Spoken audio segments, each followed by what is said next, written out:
চলতি মাসে দেশে আসছে ভারতের সেরামের করোনা ভ্যাকসিন। প্রতি ডোজের খরচ পড়বে 425 টাকা। যুক্তরাষ্ট্র ও ইউরোপের বিভিন্ন দেশে টিকাদান চললেও কমছে না সংক্রমণ। কর্ণফুলী নদীর তলদেশে পুরো দমে এগিয়ে চলেছে বঙ্গবন্ধু টানেলের নির্মাণ কাজ। শেষ হয়েছে 60% বেশি। শিল্প কারখানার প্রসারে বাড়বে কর্মসংস্থানের সুযোগ। পথ শিশুদের পুনর্বাসনে মোটা অঙ্কের বরাদ্দ থাকলেও সুবিধা পাচ্ছে না ছিন্নমূলরা। প্রায় 4.5 কোটি টাকা গায়েব। নজরদারির অভাবে প্রাতিষ্ঠানিক রূপ পেয়েছে দুর্নীতি। রাস্তা দখল করে রাজধানীর মহাখালীতে অবৈধ বাস পার্কিং। দীর্ঘ যানজটে রাতভর ভোগান্তি। বাস মালিকদের দায়ী করলেন চালক। অসহায় ট্রাফিক পুলিশ।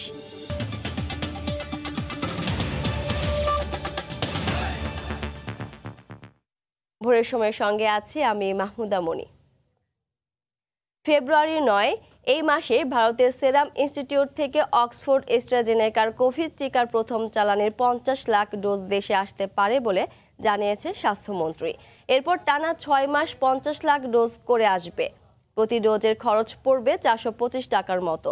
প্রথম ধাপে এই টিকা কারা পাবে তা নির্ধারণে কাজ করছে কমিটি। এদিকে শুধু অক্সফোর্ডের উপর নির্ভর না করে ভবিষ্যতের জন্য অন্যান্য উৎস থেকে আনার জন্য তৎপর হওয়ার পরামর্শ বিশেষজ্ঞদের। ফারুক ভুঁইয়া রবিনের রিপোর্ট।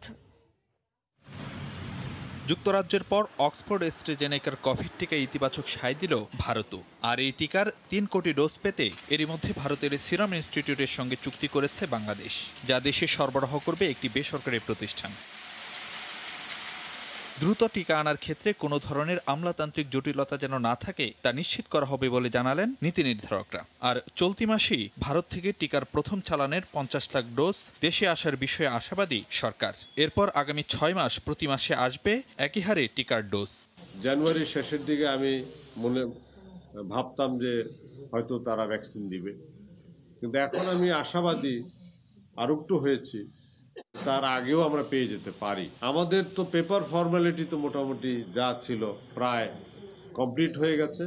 এই সপ্তাহে টাকাও চলে যাবে।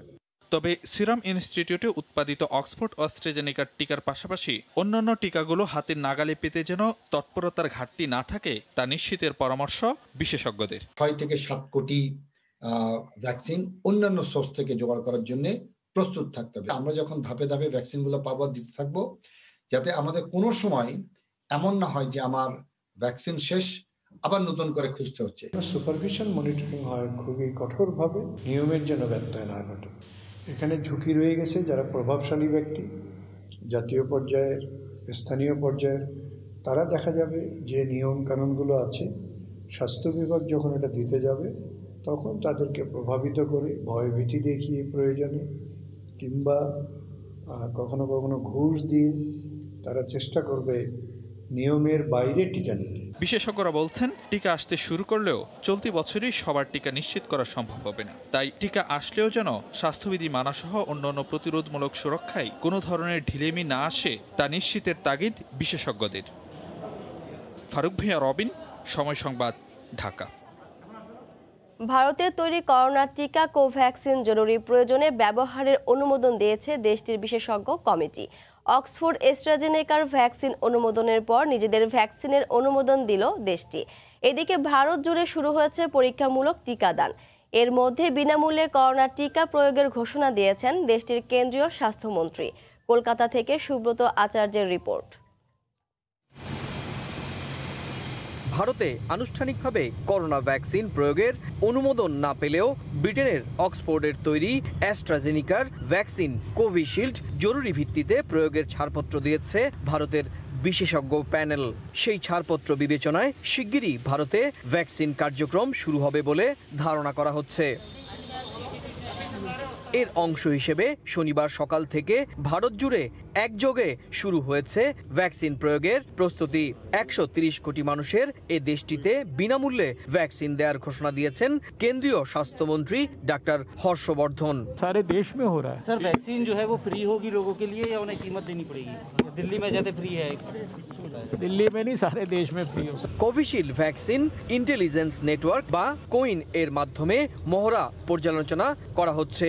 এর আগে গেল বছরে 28 থেকে 29 ডিসেম্বর আসাম, অন্ধ্রপ্রদেশ, পাঞ্জাব ও গুজরাটে হয় ভ্যাকসিন প্রয়োগের এই মহড়া।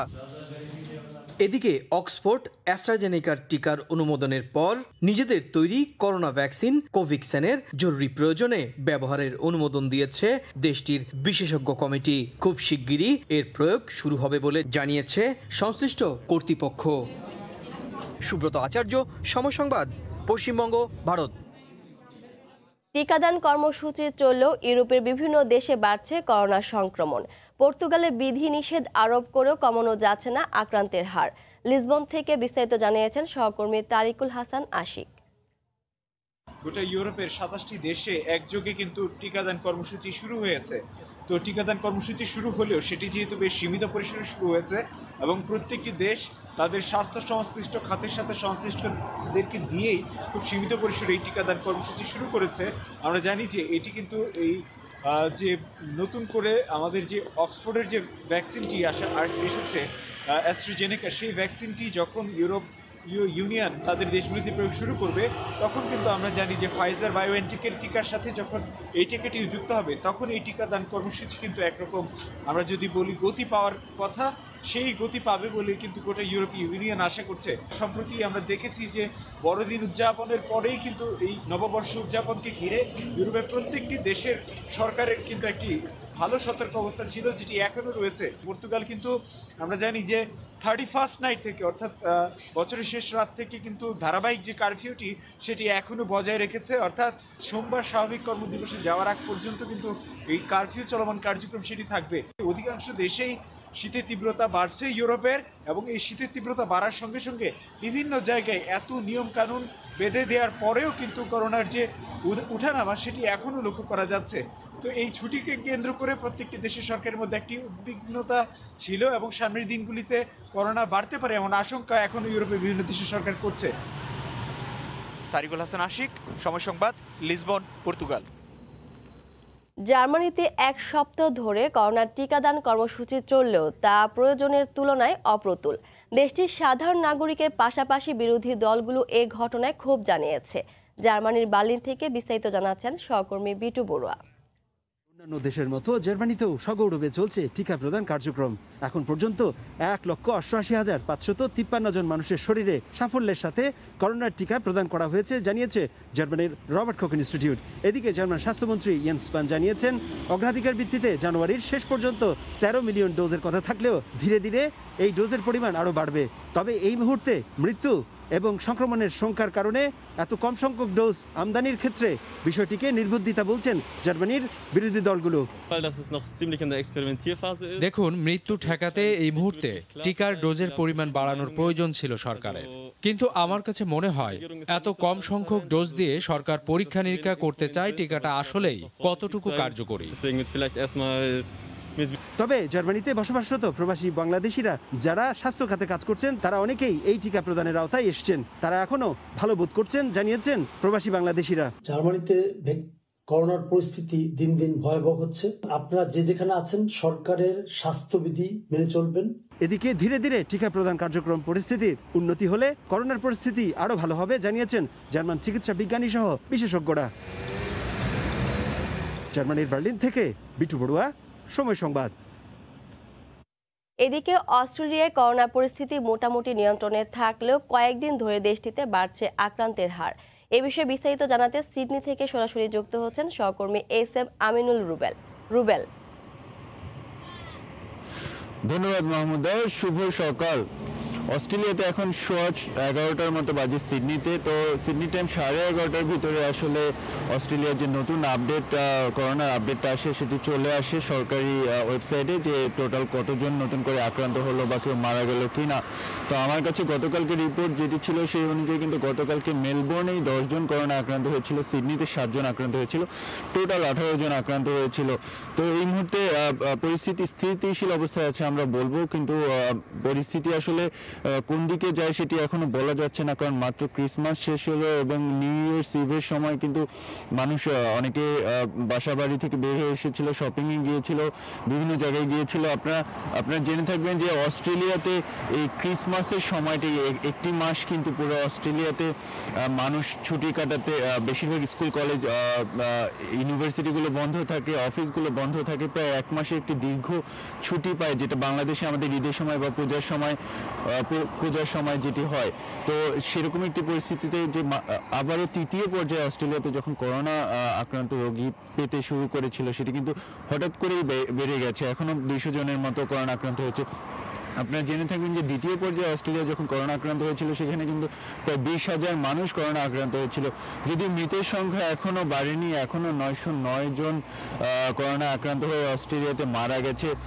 তবে গত কয়েকদিন যাবত অস্ট্রেলিয়ার সিডনি সহ অন্যান্য শহরে বৃষ্টি হচ্ছে এবং আগামী 5 দিনও কিন্তু আবহাওয়া দেখাচ্ছে যে বৃষ্টি হবে। তো একটু ঠান্ডা আবহাওয়ায় কিন্তু অনেকেই ঠান্ডা জ্বর বা সর্দি হলেই কিন্তু তারা করোনা টেস্ট করাচ্ছে। এখন প্রচুর করোনা টেস্টের সংখ্যা অনেক বেড়ে গেছে। তো স্বস্তির খবর এটি যে সেই তুলনায় কিন্তু রোগীর সংখ্যা খুব বেশি না।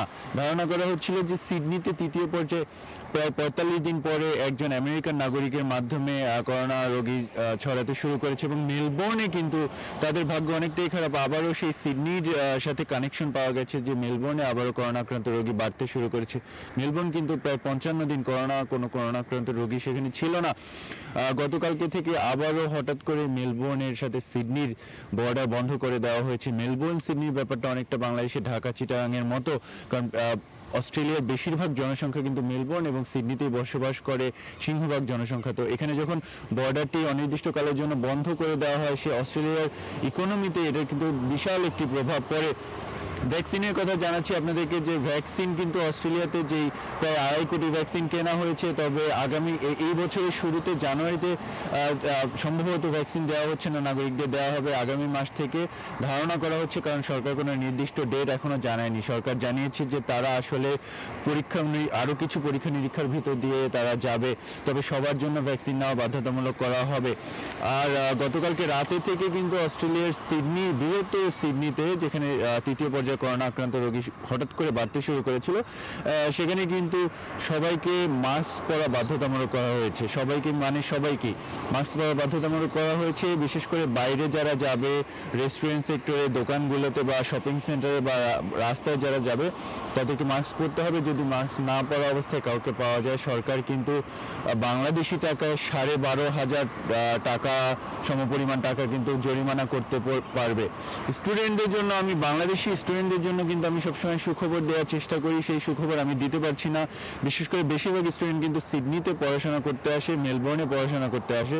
তো এখনো যেহেতু তৃতীয় পর্যায়ে করোনা আক্রান্ত রোগী বাড়তে শুরু করেছে অস্ট্রেলিয়াতে, ধারণা করা হচ্ছে যে এই ফেব্রুয়ারি মার্চ সেমিস্টারে যদি একটা সুযোগ ছিল বাংলাদেশ থেকে স্টুডেন্টদের অস্ট্রেলিয়াতে পড়তে আসতে, সেই সুযোগটা কিন্তু তারা হারাচ্ছে। হয়তোবা এই বছরের জুলাই সেমিস্টারে হয়তোবা তাদেরকে আসার সুযোগ তৈরি হতে পারে। তো বাংলাদেশ থেকে এখনো অনেকে যাদের অস্ট্রেলিয়া ভিসা আছে, অস্ট্রেলিয়া পড়াশোনা করছে, অস্ট্রেলিয়া ইউনিভার্সিটিগুলোতে পড়াশোনা করছে, কিন্তু তারা অনলাইনে পড়াশোনা করছে। এমন অনেকের সাথে আমার পরিচয় আছে বা কথা বলার সুযোগ হয়েছে যাদের এখনো ভিসা আছে, কিন্তু আগামী সেমিস্টারই তাদের হয়তো লাস্ট সেমিস্টার। তো তারা অস্ট্রেলিয়া একটি ইউনিভার্সিটির ডিগ্রি তারা হয়তো পাবে, কিন্তু তাদের আসলে গত 1 বছরে অস্ট্রেলিয়া আসার সুযোগ কিন্তু তাদের হয়নি। অস্ট্রেলিয়াতে বাংলাদেশিরা এখন পর্যন্ত সুস্থ আছে, ভালো আছে, তবে অর্থনীতির উপর যে বড় প্রভাবটা পড়েছে সেটি স্বাভাবিকভাবে বাংলাদেশিদের উপরে প্রভাব পড়েছে। এই ছিল আমার কাছে সর্বশেষ। ফিরে যাচ্ছি স্টুডিওতে মাহমুদার কাছে। অস্ট্রেলিয়া করোনা পরিস্থিতি জানাতে সিডনি থেকে আমাদের সাথে সরাসরি যুক্ত ছিলেন সহকর্মী SM আমিনুল রুবেল। বাবা মার ইচ্ছেগুলো ছোট হলেও তা বাস্তবে রূপ দিতে পারাটা প্রতিটি সন্তানের জন্যই গর্বের।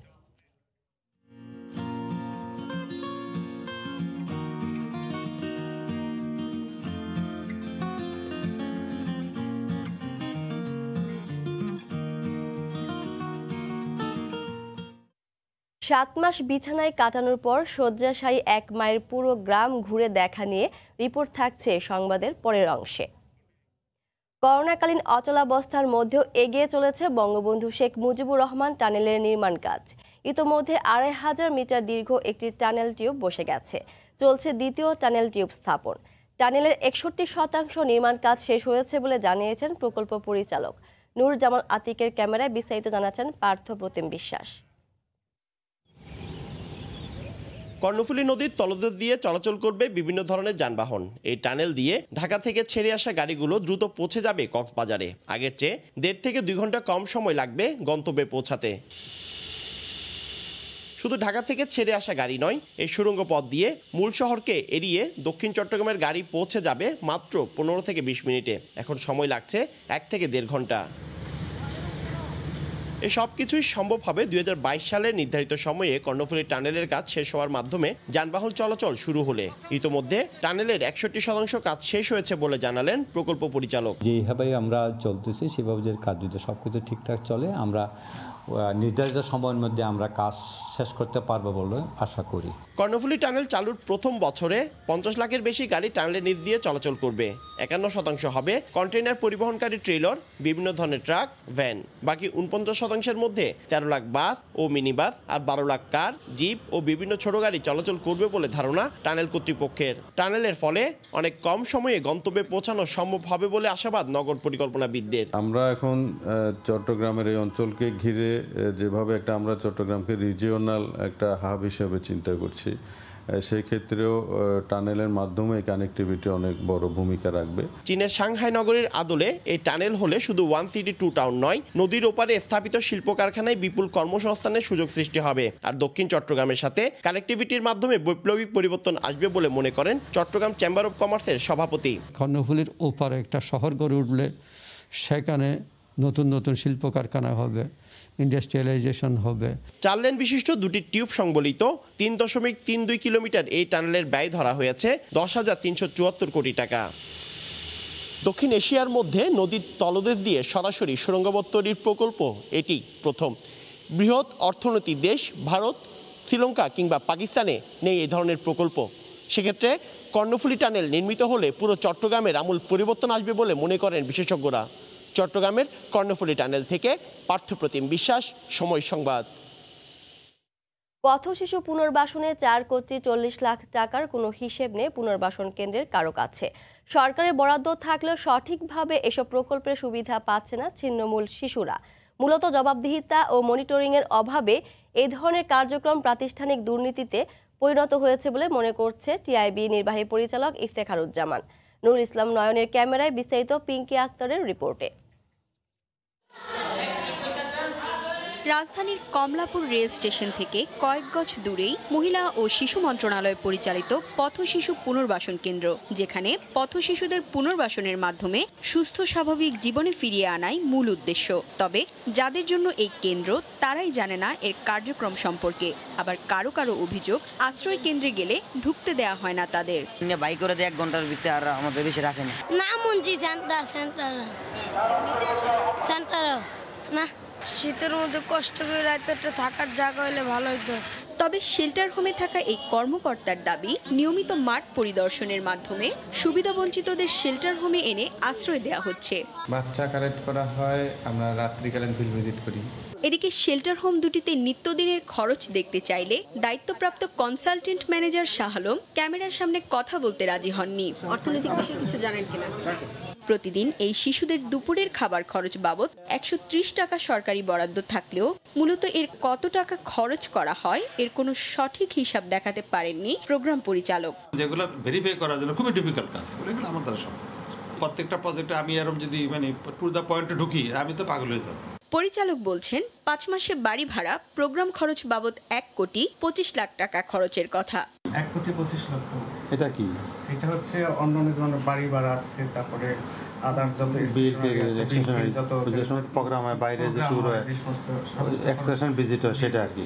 পরক্ষণেই এবছর কোনো প্রোগ্রাম অনুষ্ঠিত হয়নি বলে জানান তিনি। ওদের একটা বাইরে একটা ট্যুর হয়, সেটা হয়নি, তো সেটা না হওয়ার কারণে খরচটা কমে যাচ্ছে।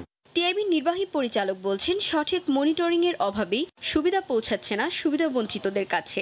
কাগজের মধ্যে কলম পেন্সিল দিয়ে লিখে হিসাব দেওয়াটা কোনো অবস্থায় যৌক্তিক হতে পারে না, গ্রহণযোগ্য হতে পারে না। জনগণের জন্য এটার আয় ব্যয়ের হিসাবটা প্রকাশযোগ্য বলে আমি মনে করি। 2015 সালের হিসাব অনুযায়ী দেশে পথ শিশুর সংখ্যা 10 লাখেরও বেশি। প্রতি বছরই এই শিশুদের সমাজের মূলধারায় ফিরিয়ে এনে সুস্থ সুন্দর জীবনের লক্ষ্যে সরকারের বাজেটে থাকে কোটি কোটি টাকার প্রকল্প, অথচ পথের শিশুদের ভাগ্য পরিবর্তন অধরাই থেকে যায়। পিঙ্কি আক্তার, সময় সংবাদ, ঢাকা। বাসের দখলে চলে যায় রাজধানীর রাতের সড়ক। 4 লেন সড়কে 3 লাইনে তাদের নিয়ন্ত্রণে তৈরি হয় দীর্ঘ যানজট। রাজধানী মহাখালী আন্তজেলা বাস টার্মিনালের আশপাশে প্রায় 3 কিলোমিটার এলাকা জুড়ে দেখা যায় এমন দৃশ্য। পুলিশ বলছে এসব পরিবহনের কাছে তারা অসহায়। মঞ্জুর রহমানের ক্যামেরায় বিস্তারিত সাদাত রহমতুল্লাহর রিপোর্টে।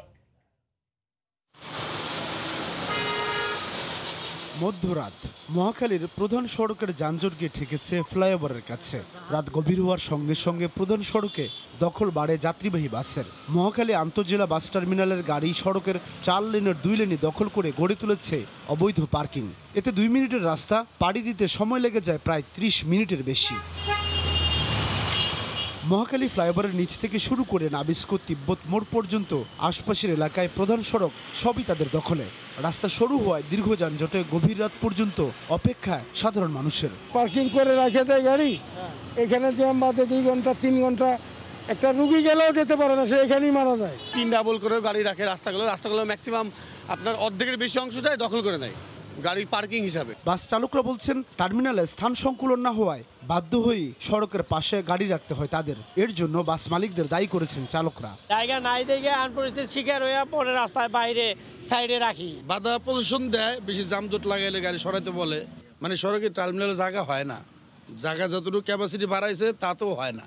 গভীর রাতে এই সড়কে দায়িত্ব পালন করতে অনেকটা হিমশিম খেতে হয় ট্রাফিক পুলিশ সদস্যদের। তাদের দাবি আইন শৃঙ্খলা রক্ষা বাহিনীর কোনো নির্দেশনাই কানে তোলেন না বাস চালক, এমনকি মালিক সমিতির লোকজন। সবাই বলি আমরা, ওরা তো শুনে না, বুঝেন না, ওদের তো ওরা হইলো কমিটি, ওই যে শ্রমিক কমিটি, আমাদের কথা তো গুরুত্ব দেয় না। এত রাত্রে দেয় কি এলোমেলো করে আমাদের কোনো, আমরাও তো নিরুপায়। পরিসংখ্যান বলছে ঢাকা মহানগর ও পার্শ্ববর্তী এলাকার 278টি রুটে 246টি কোম্পানির প্রায় 8000 বাস চলাচল করে। সাদাত রহমতুল্লাহ, সময় সংবাদ, ঢাকা। রাতভর বাস পার্কিংয়ের কারণে সকালেও রাজধানী মহাখালীতে ব্যাঘাত ঘটে যান চলাচলে। এ বিষয়ে বিস্তারিত জানাতে মহাখালী আন্তজেলা বাস টার্মিনালের সামনে আছেন রিপোর্টার সাদাত রহমতুল্লাহ। সরাসরি যাচ্ছি তার কাছে। রহমতুল্লাহ, মাহমুদ, আপনি জানেন যে আসলে দীর্ঘদিন ধরে আসলে এই রাজধানী ঢাকার অন্যতম এই ব্যস্ততাপূর্ণ এলাকা, সেটি হচ্ছে মহাখালী। এই সড়কের পাশেই রয়েছে আন্তজেলা যে মহাখালী বাস টার্মিনাল, সেই টার্মিনাল। কিন্তু রাত যত গভীর হয়, সেই গভীর হওয়ার সঙ্গে সঙ্গে কিন্তু এই সড়কের দখলও কিন্তু একইভাবে বাড়তে থাকে।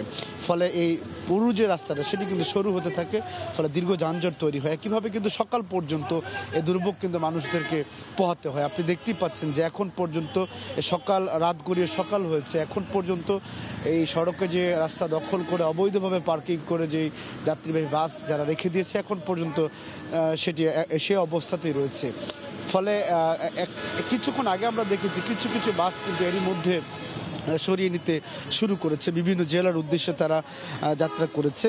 কিন্তু এই বাসগুলো পুরোপুরি রাস্তা থেকে বা সড়ক থেকে সরে যেতে সময় লাগে, কখনো কখনো সকাল 8টা পর্যন্ত। ফলে সকালবেলা যারা অফিসগামী মানুষ রয়েছেন তাদেরকে কিন্তু যানজটে পড়তে হয়। এই যানজট গিয়ে একদম এই ঢাকার এই আন্তজেলা যে মহাখালীর বাস টার্মিনাল রয়েছে, এই টার্মিনালের যানজট গিয়ে সেই মহাখালীর যে ফ্লাইওভার সেই পর্যন্ত কিন্তু ঠেকে যায়। একইভাবে কিন্তু আমরা দেখি যে এই ফ্লাইওভার থেকে শুরু, অর্থাৎ এই আন্তজেলা বাস টার্মিনাল থেকে শুরু করে 7 রাস্তা নাবিস্কো পর্যন্ত যেই সড়কটি রয়েছে, গুরুত্বপূর্ণ যে সড়কটি রয়েছে, সেটিও কিন্তু দীর্ঘ যানজটের কারণ হয়। সব মিলিয়ে এই সড়কটি ব্যবহার যারা করে থাকেন, ফলে রাত 10টার পর থেকে এবং সকাল পর্যন্ত যে সমস্ত যারা ব্যবহার করে থাকেন তাদেরকে কিন্তু দুর্ভোগে পড়তে শুধুমাত্র এই অবৈধভাবে গড়ে ওঠা পার্কিংয়ের জন্যই। এবং রাত থেকে তারা এই মূল সড়কের উপরে দখল নেওয়া শুরু করে দেয় এবং সেখানে তারা পুরো রাত্রি সেই রাস্তার মধ্যেই থাকে এবং সকালবেলা কিন্তু সেটি বিভিন্ন জেলার উদ্দেশ্যে সেরে যায়। আমরা কথা বলেছিলাম এখানে যারা দায়িত্বরত ট্রাফিক পুলিশ সদস্য রয়েছেন তাদের সাথে, তারা বলছেন যে এই বিষয়ে বারবার কিন্তু যারা চালকরা রয়েছেন তাদেরকে বারবার বলা হলেও কিন্তু সেই বিষয়ে চালকরা কিন্তু বিষয়টি একেবারেই কানে তুলছেন না। একইভাবে আমরা যোগাযোগ করার চেষ্টা করেছিলাম এখানে যারা মালিক সমিতির লোক রয়েছেন, বাস মালিক সমিতি, তাদের সাথে যদিও সে বিষয়টি তারা বলছেন যে আসলে ঊর্ধ্বতন কোনো কর্তৃপক্ষ আমরা পাইনি, যেহেতু রাতের বেলায় যে সমস্ত পরিবহনগুলোর বাস যাদের রয়েছে তারা নিজ দায়িত্বে যেসব জায়গাগুলো খালি পাচ্ছেন সেখানে কিন্তু দখল করে অবৈধভাবে পার্কিং করছেন। একইভাবে এই মূল সড়ক অর্থাৎ এই আন্তঃজেলা বাস টার্মিনাল মহাখালীর আশপাশের যেই সড়কগুলো রয়েছে, নাবিস্কো তিব্বতের পাশের যেই গলিপথগুলো রয়েছে, সবগুলো গলিপথে কিন্তু এই বিভিন্ন জেলার বাস যারা রয়েছেন সেসব বাসগুলো রাখা হয় এবং রাত্রি সেখানে থাকা হয়। এই বিষয়গুলো নিয়ে আমরা যারা চালক রয়েছেন তাদের সাথে কথা বলেছিলাম, কেন এভাবে অবৈধভাবে পার্কিং করা হয় বিষয়টি জানার জন্য। তারা বলছেন যে মূলত প্রায় ঢাকায় বিভিন্ন রুটে প্রায় 8,000-এর উপরে গাড়ি চলাচল করে এবং এই দীর্ঘ অর্থাৎ এই বিশাল সংখ্যক গাড়ির জন্য যে ধরনের বাস টার্মিনাল থাকা বা বাস ডিপো থাকা দরকার ছিল সেই পর্যাপ্ত স্থান সংকুলন না হওয়ার কারণে কিন্তু তারা এই সড়কে তাদের বাস রাখতে হয়। তারাও বলছেন যে তারা এই সড়কে গাড়ি রাখতে চান না, তারা চান যে তাদের জন্য একটি নিজস্ব যে টার্মিনাল, সে টার্মিনাল অন্তত তাদের ব্যবস্থা করা হোক, ফলে তাদেরকে অবৈধভাবে এই মূল সড়ক আটকে কিন্তু পার্কিং করতে হবে না। আপনাকে যেহেতু আমরা দেখানোর চেষ্টা করি, আপনার এখন রাত গিয়ে সকাল হয়ে ঠেকেছে, এখন পর্যন্ত মহাখালীর যেই মূল টার্মিনালগুলো রয়েছে সে টার্মিনালের যে মূল সড়ক সেটি কিন্তু এখন পর্যন্ত দখল করে আছে। এখন প্রায় বেলা অর্থাৎ সকাল 6:30 হতে চলল। এভাবে কিন্তু এই সকাল 8টা পর্যন্ত এই মূল সড়কের বাইরে গিয়ে অর্থাৎ টার্মিনালের বাইরে গিয়ে তারা কিন্তু সড়ক দখল করে রাখে, ফলে দখল হওয়ার ফলে সৃষ্ট যানজটে কিন্তু দুর্ভোগে পড়ে। আমরা রাতে কথা বলেছিলাম যারা স্থানীয় রয়েছেন এবং একই সাথে যারা যাত্রী রয়েছেন তাদের সাথে, তারা বলছেন যে কখনো কখনো এই সড়কটি অর্থাৎ 1 থেকে 2 মিনিটের মধ্যে যে পুরো সড়কটি তারা চলে যেতে পারেন, সেখানে ঘন্টার পর ঘন্টা কিন্তু তাদের যানজটে অবস্থান করতে হয়। এবং একই সাথে যারা ট্রাফিক পুলিশ সদস্যরা রয়েছেন তাদেরও কিন্তু দায়িত্ব পালনে বেশ হিমশিম খেতে হয়। ফলে পুরো ব্যবস্থাপনা অর্থাৎ এই ঢাকা মহাখালী আন্তঃজেলার যে বাস টার্মিনাল রয়েছে, এই টার্মিনালের যেই বিশাল সংখ্যক যে পরিবহন, এই পরিবহনের ফলে সকাল অর্থাৎ রাত থেকে শুরু হয়ে সকাল পর্যন্ত যেই যানজটের তৈরি হয়, সেই যানজট থেকে আসলে মূলত এখানকার মানুষ আসলে যারা রয়েছেন, বিশেষ করে যারা অফিসগামী মানুষ রয়েছেন, তারা আসলে মুক্তি চান। তারা বলছেন যে আসলে এই টার্মিনালের যে বাসগুলো রয়েছে তাদের নির্দিষ্ট জায়গায় যেসব জায়গাগুলোতে অর্থাৎ বাসের রাখার যে নির্দিষ্ট টার্মিনাল, সেই টার্মিনালের বাইরে গিয়ে যেন এই বাসগুলো তাদের অর্থাৎ জায়গা দখল না করে, ফলে অন্তত কিছুটা হলেও যে দীর্ঘ যানজট তৈরি হয় রাতের বেলা, সাধারণত ওই সময়টা কিন্তু আমরা দেখতে পাই যে আসলে আইন শৃঙ্খলা বাহিনী ট্রাফিক পুলিশ সদস্যর কিন্তু উপস্থিতি কম থাকে। 2-1 জন যারা দায়িত্ব পালন করেন তাদেরও কিন্তু বেশ নাবিশ্বাস উঠে যায়, কারণ যে যার মতো করে এই সড়কে পার্কিং করে থাকে এবং যখন যেখানে মনে চায় সেখানে কিন্তু পার্কিং করে থাকে। সেই পার্কিংয়ের ফলে কিন্তু আসলে যানজট, সেই যানজট থেকে আসলে মুক্তি মেলার কোনো সুযোগ হয় না। এমনকি আমরা দেখেছি গতকালকে রাতে যারা আমরা যারা যখন এই সংবাদ সংগ্রহ করতে আমরা এসেছিলাম, তখন আমরা দেখেছিলাম মূলত এই সড়কের যেই 3 লেন রয়েছে, এই 4 লেনের সড়কের প্রায় 3 লেনই কিন্তু আসলে অর্থাৎ এই অবৈধভাবে পার্কিং করে দখল করে রাখা হয়। ফলে এই এলাকার যানজট আসলে রাত থেকে সকাল পর্যন্ত আসলে সেভাবে সে অর্থে সাধারণ মানুষ যারা রয়েছে তাদেরকে দুর্ভোগে পড়তে হয়, ঘন্টার পর ঘন্টা এই যানজটে থাকতে হয়। এই ছিল এখন পর্যন্ত রাজধানীর টাঙ্গাইল অর্থাৎ মহাখালী আন্তঃজেলা বাস টার্মিনালে যে অবৈধভাবে গাড়ি পার্কিং, তার সবশেষ খবর। মহাখালী বাস টার্মিনাল থেকে আমাদের সাথে সংযুক্ত ছিলেন সাদাত রহমতুল্লাহ। ভোরের সময়ে আরও থাকছে, পেঁয়াজের ভরা মৌসুমে ভারত থেকে আমদানির প্রথম দিনে প্রভাব পড়েছে খুচরা বাজারে, কমতে শুরু করেছে দাম, লোকসানের শঙ্কায় কৃষক ও ব্যবসায়ীরা।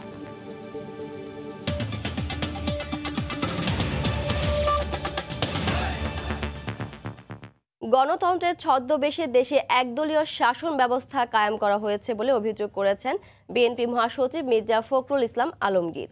গতকাল দুপুরে জাতীয় প্রেস ক্লাবে এক অনুষ্ঠানে একথা বলেন বিএনপি মহাসচিব।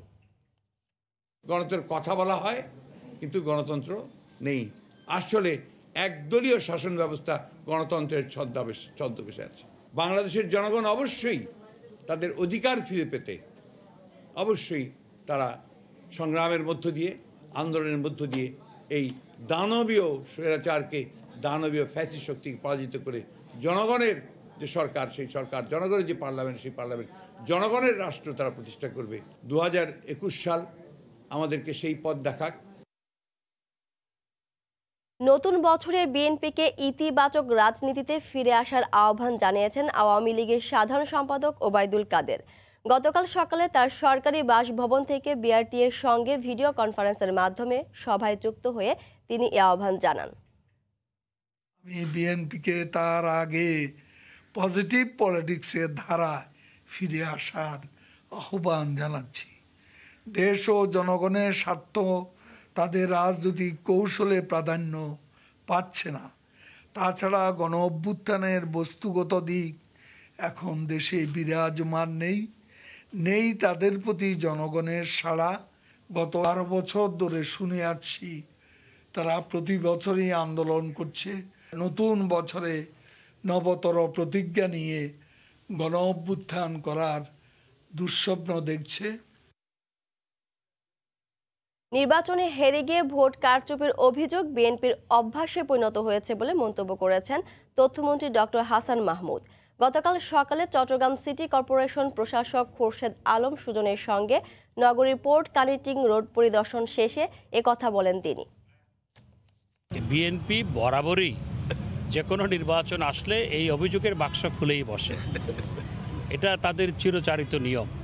যে কোনো নির্বাচনে যে অনেকগুলো নির্বাচনে স্থানীয় সরকার নির্বাচনে তারা জয়লাভ করেছে।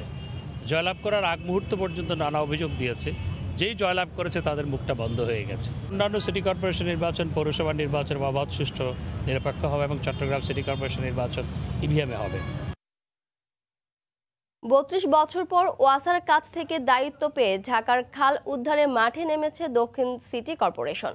প্রথম দিন ঢাকার অন্যতম বড় পান্থপথ বক্স কালভার্টের 3টি মুখের বর্জ্য অপসারণ করা হয়। মুখগুলো পরিষ্কার করেও যদি পানি প্রবাহ নিশ্চিত না হয় তাহলে হাইড্রোলিক মেশিন সহ আধুনিক যন্ত্রপাতি দিয়ে বক্স কালভার্টের ভেতরের ময়লা অপসারণ করা হবে বলে জানিয়েছে দক্ষিণ সিটি। বর্ষার আগে প্রধান 3টি খাল ও ড্রেন পরিষ্কার করে জলাবদ্ধতা থেকে নগরবাসীকে মুক্তি দেওয়ার কথাও জানায় নগর কর্তৃপক্ষ।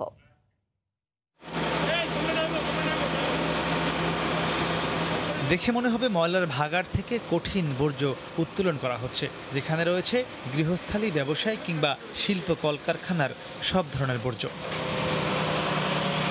তবে ভাগাড় নয়, এ হলো রাজধানীর ভিতর দিয়ে বয়ে চলা প্রায় 2200 কিলোমিটার কালভার্ট ও ড্রেনের ভিতরে জমে থাকা ময়লা, যা একসময় ছিল প্রবাহমান খাল। শনিবার সকাল থেকে তা পরিষ্কারে মাঠে নামে দক্ষিণ সিটি। সংস্থাটি জানায়, কারওয়ান বাজার থেকে পান্থপথ হয়ে রাসেল স্কয়ার পর্যন্ত বিস্তৃত কালভার্টটির প্রথমে 24টি মুখ পরিষ্কার করা হবে, যা করতে সময় লাগতে পারে সপ্তাহখানেক। পর্যায়ক্রমে অন্যান্য কালভার্ট ও ড্রেনের পাশাপাশি উদ্ধার করা হবে জিরানি, মান্ডা ও শ্যামপুর খাল। মুখ পরিষ্কার করলে হবে না, আমাদের ভিতরে লোক প্রবেশ করাতে হবে, যন্ত্র প্রবেশ করাতে হবে, ক্রেন প্রবেশ করাতে হবে, আমাদের প্রেসার দিয়ে পানি দিতে হবে এবং সাকার মেশিন ব্যবহার করতে হবে, সাকশন করে উঠাতে হবে। এই কালভার্টের ভিতরে পড়েছে, কানেকশনের মুখগুলো বন্ধ হয়ে গেছে, এই কানেকশনে ওই মুখগুলোও ছুটাতে হবে। কালভার্টের উপরে কোনো বিল্ডিং বা স্থাপনা নাই, কিন্তু সীমানা নির্ধারণপূর্বক এটা নির্ধারণ করা যাবে।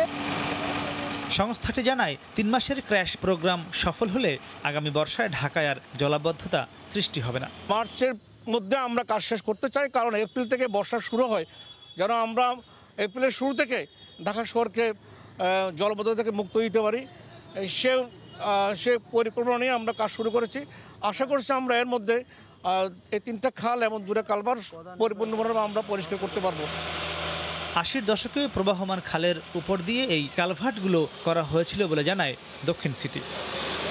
মাহমুদ রাকিব, সময় সংবাদ, ঢাকা।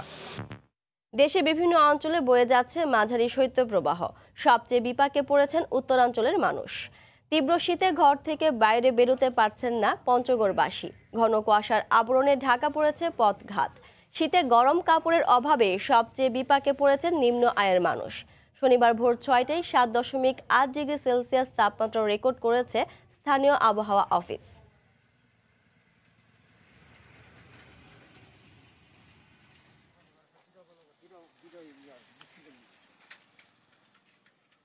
বেলা বাড়লেও সূর্যের দেখা মিলছে না ঠাকুরগাঁওয়ে। দুর্ঘটনা এড়াতে দিনের বেলাতেও হেডলাইট জ্বালিয়ে চালাতে হচ্ছে যানবাহন। উত্তরের হিমেল বাতাসে দিন দিন শীত বাড়ছে এ জেলায়। কনকনে শীতে স্থবির হয়ে পড়েছে জনজীবন।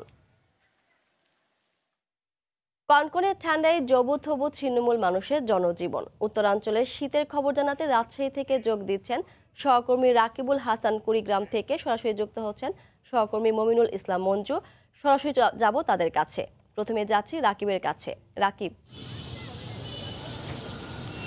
রাজশাহীতে শীতের তীব্রতা বেড়েই চলেছে। বেশ কয়েকদিন ধরে কিন্তু শীতের এই প্রকোপ বৃদ্ধি পাওয়ার কারণে সাধারণ খেটে খাওয়া মানুষেরা পড়েছেন বিপাকে, এবং যারা ছিন্নমূল মানুষ তারা কিন্তু চরম কষ্টের মধ্যে দিন পার করছেন। আপনাদের রাজশাহী রেল স্টেশন থেকে সেই চিত্রটি দেখানোর চেষ্টা করব। আপনারা দেখছেন যে এখানে আসলে বেশ কিছু ছিন্নমূল মানুষ এখানে আসলে থাকেন, যারা কিন্তু এই খোলা আকাশের নিচে এখানে রাত্রি যাপন করেন। এই শীতের ভেতরে খোলা আকাশের নিচে রাত্রি যাপন করা যে কতটা কষ্টের সেটি কিন্তু তাদের দেখে বোঝা যায়। তারা সবাই কিন্তু এই শীত বস্ত্রের অভাবে ভুগছেন, এবং তারা যেটি বলছেন এই শীতের প্রকোপ বৃদ্ধি পাওয়ার সাথে সাথে তাদের যে দুর্ভোগ সেটি কিন্তু দ্বিগুণ মাত্রায় বেড়ে গেছে। তারপরেও তারা যেহেতু গৃহহীন, সে কারণে তারা বাধ্য হয়ে এই স্টেশন এলাকায় এসে তাদের রাত্রি যাপন করতে হয় খোলা আকাশের নিচে। তারা যেটি বলছেন যে এই সময়টা যেসব বিত্তবান শ্রেণীর মানুষরা আছে তারা যদি তাদের পাশে এসে দাঁড়ায় তাহলে হয়তো তাদের এই দুর্ভোগ কিছুটা হলেও কমে আসবে, এমনটাই তারা বলছেন। আমরা কথা বলেছিলাম তাদের সাথে, তারা বলছেন যে আসলে এই শীতের প্রকোপ বৃদ্ধি পাওয়ার সাথে সাথে তারা কিন্তু অনেকেই হয়তো ভিক্ষাবৃত্তি করে বা তারা কিন্তু দিন এনে দিন খাওয়া মানুষের মতো হয়তো লেবার শ্রেণীর তারা মানুষ আছেন এখানে। তারা যেটি বলছেন যে তারা কিন্তু ঠিকমতো কাজকর্মেও এই শীতের কারণে যেতে পারছেন না, তাদের কষ্টের শেষ নেই, এমনটি আসলে বলছেন। আমরা এছাড়াও রাজশাহীর ভদ্রা এলাকায় দেখেছি সেখানে বেশ কিছু বস্তিবাসী সেখানে রয়েছেন, সেখানেও বহু ছিন্নমূল মানুষের বসবাস। তারাও কিন্তু এই শীতের প্রকোপ বেড়ে যাওয়ার কারণে খড়কুটো জ্বালিয়ে তারা কিন্তু উত্তাপ নিচ্ছেন। তারা সকলেই কিন্তু প্রয়োজনীয় শীত বস্ত্রের অভাবে ভুগছেন। তারা বলছেন শিশু থেকে বৃদ্ধ পর্যন্ত তারা কিন্তু অনেকেই এই সময়টায় নানা রোগে আক্রান্ত হচ্ছেন, এবং তারা কিন্তু মেডিকেল ভর্তি হতে হচ্ছে। রাজশাহী মেডিকেল কলেজ হাসপাতাল কর্তৃপক্ষ বলছেন যে শীতের এই প্রকোপ বেড়ে যাওয়ার কারণে ঠান্ডাজনিত রোগে আক্রান্তের সংখ্যা কিন্তু বেড়ে গেছে। সেই তুলনায় কিন্তু চিকিৎসকরা তাদের সেবা দিতে গিয়ে হিমশিম খাচ্ছেন, এমনটা আসলে বলছেন। এদিকে আমরা স্থানীয় আবহাওয়া অফিসের সাথে কথা বলে জেনেছি আজকে রাজশাহীতে সর্বনিম্ন তাপমাত্রা রেকর্ড করা হয়েছে 11.5 ডিগ্রি সেলসিয়াস, যা গতকাল ছিল 10.5 ডিগ্রি সেলসিয়াস। তবে সপ্তাহখানেক আগে রাজশাহীতে শীতের প্রকোপ এতটাই বেশি ছিল যে তখন মাঝারি শৈত্যপ্রবাহ বয়ে যাচ্ছিল। এই মৌসুমে রাজশাহীতে সর্বনিম্ন যে তাপমাত্রা রেকর্ড করা হয়েছে রাজশাহী অঞ্চলে সেটি ছিল 7.7 ডিগ্রি সেলসিয়াস। তবে এখন আমরা যেটি বলবো যে 10-এর উপরে যেহেতু তাপমাত্রা উঠে গেছে, সেক্ষেত্রে এখন শৈত্যপ্রবাহ না থাকলেও কিন্তু কনকনে যে ঠান্ডা বাতাস সেটি কিন্তু রয়েছে, এবং সে কারণে কিন্তু যারাও ঘর থেকে বের হচ্ছেন তারা কিন্তু মোটা পোশাক বা শীত বস্ত্র নিয়েই কিন্তু তাদের প্রয়োজনীয় কাজকর্মগুলো সারতে হচ্ছে। তবে সকালের দিকে হালকা কুয়াশার আধিক্য থাকলেও কিন্তু বেলা বাড়ার সাথে সাথে রোদ ওঠার পর থেকেই সেই কুয়াশা একেবারেই চলে যাচ্ছে, কিন্তু শীতের যে কনকনে ঠান্ডা বাতাস সেটি কিন্তু কোনোভাবেই কমছে না। আমরা তেমনটি আসলে দেখতে পাচ্ছি। এছাড়াও আমরা কথা বলেছিলাম যানবাহন চালকদের সাথে, তারা যেটি বলছেন রাতের দিকে তারা হালকা কুয়াশার কারণে তাদের যানবাহন চালাতে গিয়ে কিন্তু তারা বিপাকে পড়ছেন, এবং তাদের কিন্তু নানা ধরনের সমস্যা হচ্ছে, এমনটা আসলে বলছেন। তবে শীতের যে প্রকোপ সেটি আরও বাড়বে এমনটাই আসলে আভাস দিয়েছে আবহাওয়া অফিসের পক্ষ থেকে, এবং তারা যেটি বলছেন যে এই মাসে আসলে 2 থেকে 3টি শৈত্যপ্রবাহ হবার সম্ভাবনা রয়েছে। আবহাওয়া অফিসের কর্মকর্তারা এমনটাই বলছেন। আমরা এছাড়াও কথা বলেছিলাম বেশ কিছু দিন আনে দিন খাওয়া মানুষদের সাথে। তারা বলছেন সকালে তারা কাজের আশায় বের হলেও কিন্তু তারা প্রয়োজনীয় কাজকর্ম করতে পারছেন না। এদিকে নগরবাসীও বলছেন যে এই শীতের কারণে তাদের যে স্বাভাবিক কাজকর্ম রয়েছে তা এক ধরনের স্থবির হয়ে পড়েছে। সব মিলে আসলে শীতে জুবুথুবু রাজশাহীবাসী, এমনটি আসলে বলা চলে। এবং আমরা যেমনটি দেখেছি যে এই শীত বস্ত্রের যে দোকানগুলো রয়েছে সেই দোকানগুলোতে কিন্তু শীতের প্রকোপ যতই বাড়ছে সেখানে কিন্তু বেচাকেনাও তাদের ততই বাড়ছে এবং ক্রেতারা যেটি বলছেন যে এখন হঠাৎ করেই আসলে শীতবস্ত্রের যে বেচাকেনা সেটি কয়েক গুণ বৃদ্ধি পাওয়ার কারণে সেখানেও কিন্তু দাম বেড়েছে, সেখানেও তাদেরকে এই শীতবস্ত্রগুলো কিনতে গিয়ে কিন্তু হিমশিম খেতে হচ্ছে। বিক্রেতারাও বলছেন যে আসলে শীতের তীব্রতা বাড়ায় বেচাকেনা বেড়েছে কয়েক গুণ এবং আসলে যেহেতু এটা মৌসুমি ব্যবসা তাদের কাপড়ের দামও তারা বেশি দিয়ে কিনে নিয়ে আসছেন, যে কারণেও তাদেরকে বেশি দিয়ে বিক্রি করতে হচ্ছে, এমনটাই আসলে তাদের পক্ষ থেকে বলা হচ্ছে। তবে আবহাওয়া অফিসের পক্ষ থেকে বলা হচ্ছে এই মাসের শেষের দিকে 2 থেকে 3টি আরও শৈত্যপ্রবাহের সম্ভাবনা রয়েছে। তো এই ছিল আমার কাছে রাজশাহী থেকে শীতের তীব্রতা নিয়ে খবর। এখন আমরা চলে যাচ্ছি আমাদের সহকর্মী কুড়িগ্রামে আছেন মঞ্জু, তার কাছে তিনি জানাবেন সেখানকার পরিস্থিতি। হিমালয়ের পাদদেশীয় অঞ্চল কুড়িগ্রামে শীতের প্রকোপটি কিন্তু কখনো বাড়ছে কখনো কমছে। গতকাল কিন্তু এখানে সর্বনিম্ন তাপমাত্রা ছিল 8.8 ডিগ্রি সেলসিয়াস। আজকে কিন্তু একটু বেড়েছে, আজকে 9.3 ডিগ্রি সেলসিয়াস রেকর্ড করা হয়েছে। রাজারহাটের আবহাওয়া অফিস থেকে আমাকে জানিয়েছে যে গত 26 তারিখে তাপমাত্রা 10 ডিগ্রি সেলসিয়াসে নেমে আসে। তখন থেকে কিন্তু তাপমাত্রা কমতেই থাকে, কমতে কমতে গতকাল 8.8 ডিগ্রি সেলসিয়াসে এসেছিল।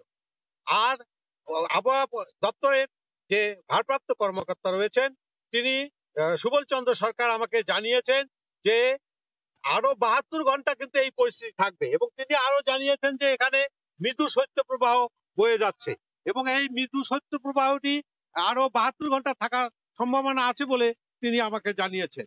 তো এখানে আমি একটা বিষয় জানিয়ে রাখি যে কুড়িগ্রাম হলো নদ নদীর জেলা।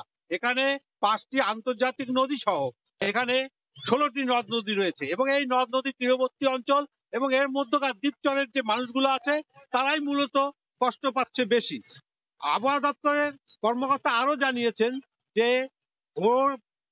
ভোরে বিশেষ করে শেষ রাত থেকে একটু কুয়াশা পড়ে এবং ঠান্ডার পরিমাণটা বেশি হয়। আর তারপরে কিন্তু সূর্যের দেখা মেলে এবং সূর্যের দেখা মেলার কারণে দিনের বেলা যত বেলা বাড়তে থাকে তত কিন্তু আলোটাও উত্তাপটা বাড়তে থাকে, যার ফলে হয় কি দেখা যায় যে দিনের বেলা শীতটা অত বেশি অনুভূত হয় না। তো আমরা এই বিষয়ে আরো জানিয়েছেন যে আসলে এখানে যে আবহাওয়ার যে বর্তমান পরিস্থিতি এটি একটু ভিন্ন ধরনের এবার দেখা যাচ্ছে। তো এইদিকে আর একটা বিষয় যে শীতজনিত মানুষের যে শীতের যে কষ্ট, এই কষ্ট নিবারণে জেলা প্রশাসন থেকে ইতিমধ্যে 35,000 কম্বল এবং 59 লাখ টাকার শীতবস্ত্র বিতরণ করেছেন। তো এটি কিন্তু যথেষ্ট এরকম বলা যাবে না, কারণ এখানকার যে সদর উপজেলার যাত্রাপুর ইউনিয়ন যেটি ব্রহ্মপুত্র, দুধকুমার এবং গঙ্গাধর নদীর অভ্যন্তরে অবস্থিত, সেই যাত্রাপুর ইউনিয়নের চেয়ারম্যান আইয়ুব আলী সরকার আমাকে জানিয়েছেন যে তার ইউনিয়নে এই নদ নদীর মধ্যে যে 10টি দ্বীপচর আছে এবং তীরবর্তী চর আছে সেখানে বসবাস করে প্রায় সব মিলে 6,000 পরিবার।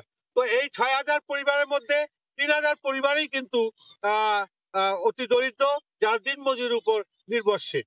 তো এই অতি দরিদ্র মানুষের জন্য এ পর্যন্ত তিনি 520টি কম্বল পেয়েছেন যেটি তিনি বিতরণ করেছেন, আর 120টি তিনি শিশু খাদ্যের প্যাকেট পেয়েছেন যেটা এখনো বিতরণ করেননি। তো তিনি বলছেন যে এই বিপুল সংখ্যক মানুষের জন্য কিন্তু এই বরাদ্দটি অপ্রতুল। এইভাবে আমরা আরো লক্ষ্য করে দেখেছি যে এখানকার যে সদর উপজেলার অন্যান্য নদী তীরবর্তী যে অঞ্চলগুলো আছে সেখানেও কিন্তু এই শীত বস্ত্রের কিছুটা অভাব রয়েছে। মানুষ যেহেতু অতি দরিদ্র তারা কিন্তু তাদের সামর্থ্য নেই, তারা কিন্তু এই শীত বস্ত্রটি প্রয়োজন অনুযায়ী কিনতে পারছে না। এই ছিল কুড়িগ্রামের শীত পরিস্থিতির সর্বশেষ তথ্য। শীতের খবর জানাতে কুড়িগ্রাম থেকে সরাসরি যুক্ত ছিলেন সহকর্মী মমিনুল ইসলাম মঞ্জু এবং তার আগে রাজশাহী থেকে সংযুক্ত ছিলেন সাইফুর রহমান রকি। কৃষকের আপত্তির পরও দেশি পেঁয়াজের ভরা মৌসুমে ভারত থেকে আমদানি শুরু হয়েছে। শনিবার হিলি ও ভোমরা স্থলবন্দর দিয়ে দেশে ঢুকছে প্রায় 300 মেট্রিক টন পেঁয়াজ। আমদানি খবরে খুচরা বাজারে কমতে শুরু করেছে দাম। এই অবস্থায় লোকসানের শঙ্কায় আছেন কৃষক।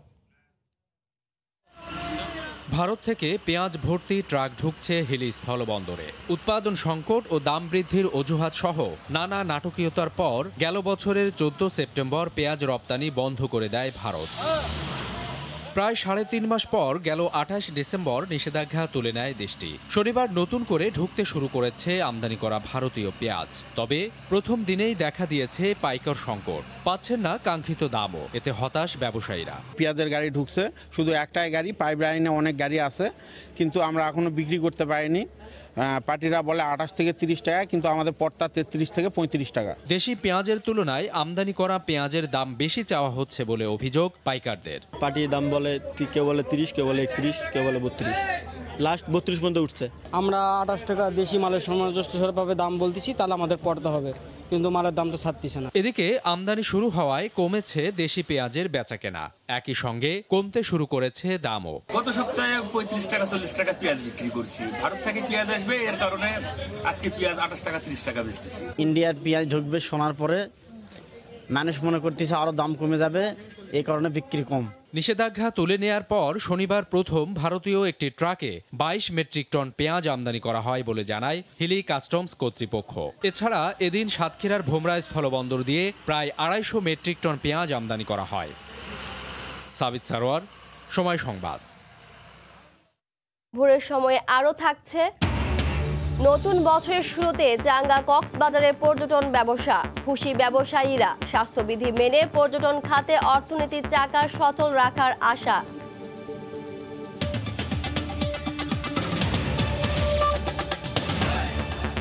রোহিঙ্গা ইস্যুতে আগের অবস্থান থেকে সরে আফ্রিকা ও প্রশান্ত মহাসাগরের 9টি দেশ জাতিসংঘ সাধারণ পরিষদে বাংলাদেশের পক্ষে অবস্থান নিয়েছে। আন্তর্জাতিক রাজনীতিতে এই দেশগুলোর খুব একটা কূটনৈতিক প্রভাব না থাকলেও মিয়ানমারের বিরুদ্ধে বৈশ্বিক জনমত তৈরিতে ভূমিকা রাখবে বলে মনে করেন আন্তর্জাতিক সম্পর্ক বিশ্লেষকরা।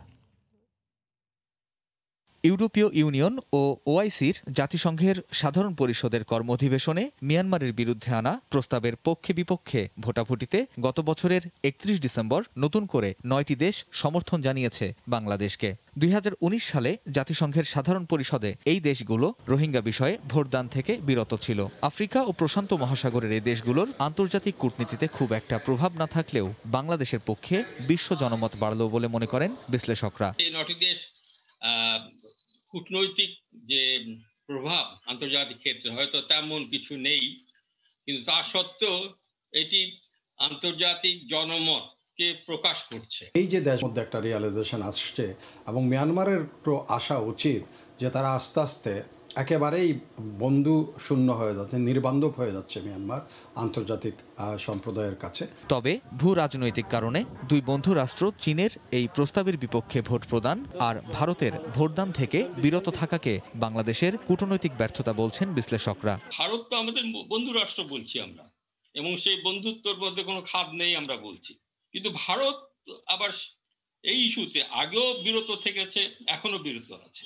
সুতরাং এটা তো বাংলাদেশের জন্য খুব হতাশাজনক। বাংলাদেশকে আরো বেশি অ্যাগ্রেসিভ এখন কূটনৈতিক ভূমিকা পালন করতে হবে। Cameroon, Guinea, Namibia, Kenya, Lesotho, Mozambique, Tanzania, Palau ও সলোমন দ্বীপপুঞ্জ অবস্থান নিয়েছে বাংলাদেশের পক্ষে। কামরুজ্জামান মামুন, সময় সংবাদ, ঢাকা। দেশের বাইরের খবর। বিদায়ের আগে নিজ দলের সিনেটরদের কাছ থেকে বড় ধরনের ধাক্কা খেলেন মার্কিন প্রেসিডেন্ট ডোনাল্ড ট্রাম্প। তার ভেটো সত্ত্বেও প্রতিরক্ষা বিল পাশ করেছে রিপাবলিকান নিয়ন্ত্রিত মার্কিন কংগ্রেসের উচ্চ কক্ষ সিনেট। বিলটির পক্ষে 81 এবং বিপক্ষে 13 ভোট পড়ে। নিউ ইয়র্ক থেকে হাসানুজ্জামান সাকির রিপোর্ট। বিদায়ের আগে নিজ দলের সিনেটরদের কাছ থেকে বড় ধরনের ধাক্কা খেলেন মার্কিন প্রেসিডেন্ট ডোনাল্ড ট্রাম্প। তার ভেটো দেয়া প্রতিরক্ষা বিল শুক্রবার পাশ করেছে রিপাবলিকান নিয়ন্ত্রিত মার্কিন কংগ্রেসের উচ্চকক্ষ সিনেট। ট্রাম্পের শাসনামলে এমন ঘটনা এটি প্রথম। নানা বিতর্কের পর বিলটির পক্ষে 81 এবং বিপক্ষে 13টি ভোট পড়ে। এরপরই বিলটি পাশ করে সিনেট। এর আগে ট্রাম্পের ভেটো উপেক্ষা করে প্রতিরক্ষা বিল পাশ করেছিল কংগ্রেসের নিম্নকক্ষ প্রতিনিধি পরিষদ।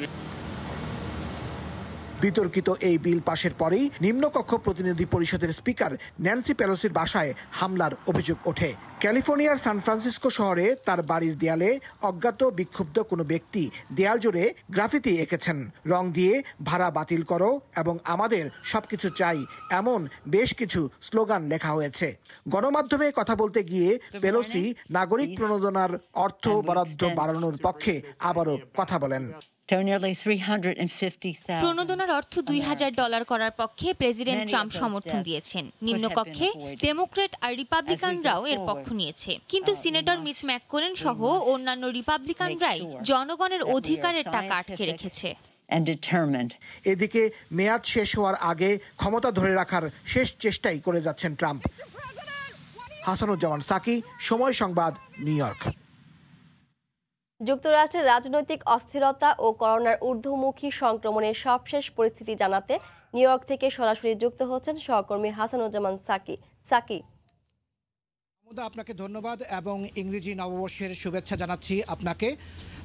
নতুন বছর শুরু হয়েছে, আজকে নতুন বছরের দ্বিতীয় দিন, কিন্তু নতুন বছরেও কিন্তু আমাদের কাছে খুব ভালো খবর নেই, কারণ করোনার যে মহামারী, সেই মহামারী করোনার প্রতিদিনেই অসংখ্য মানুষ আক্রান্ত হচ্ছেন এবং অসংখ্য মানুষ মারা যাচ্ছেন।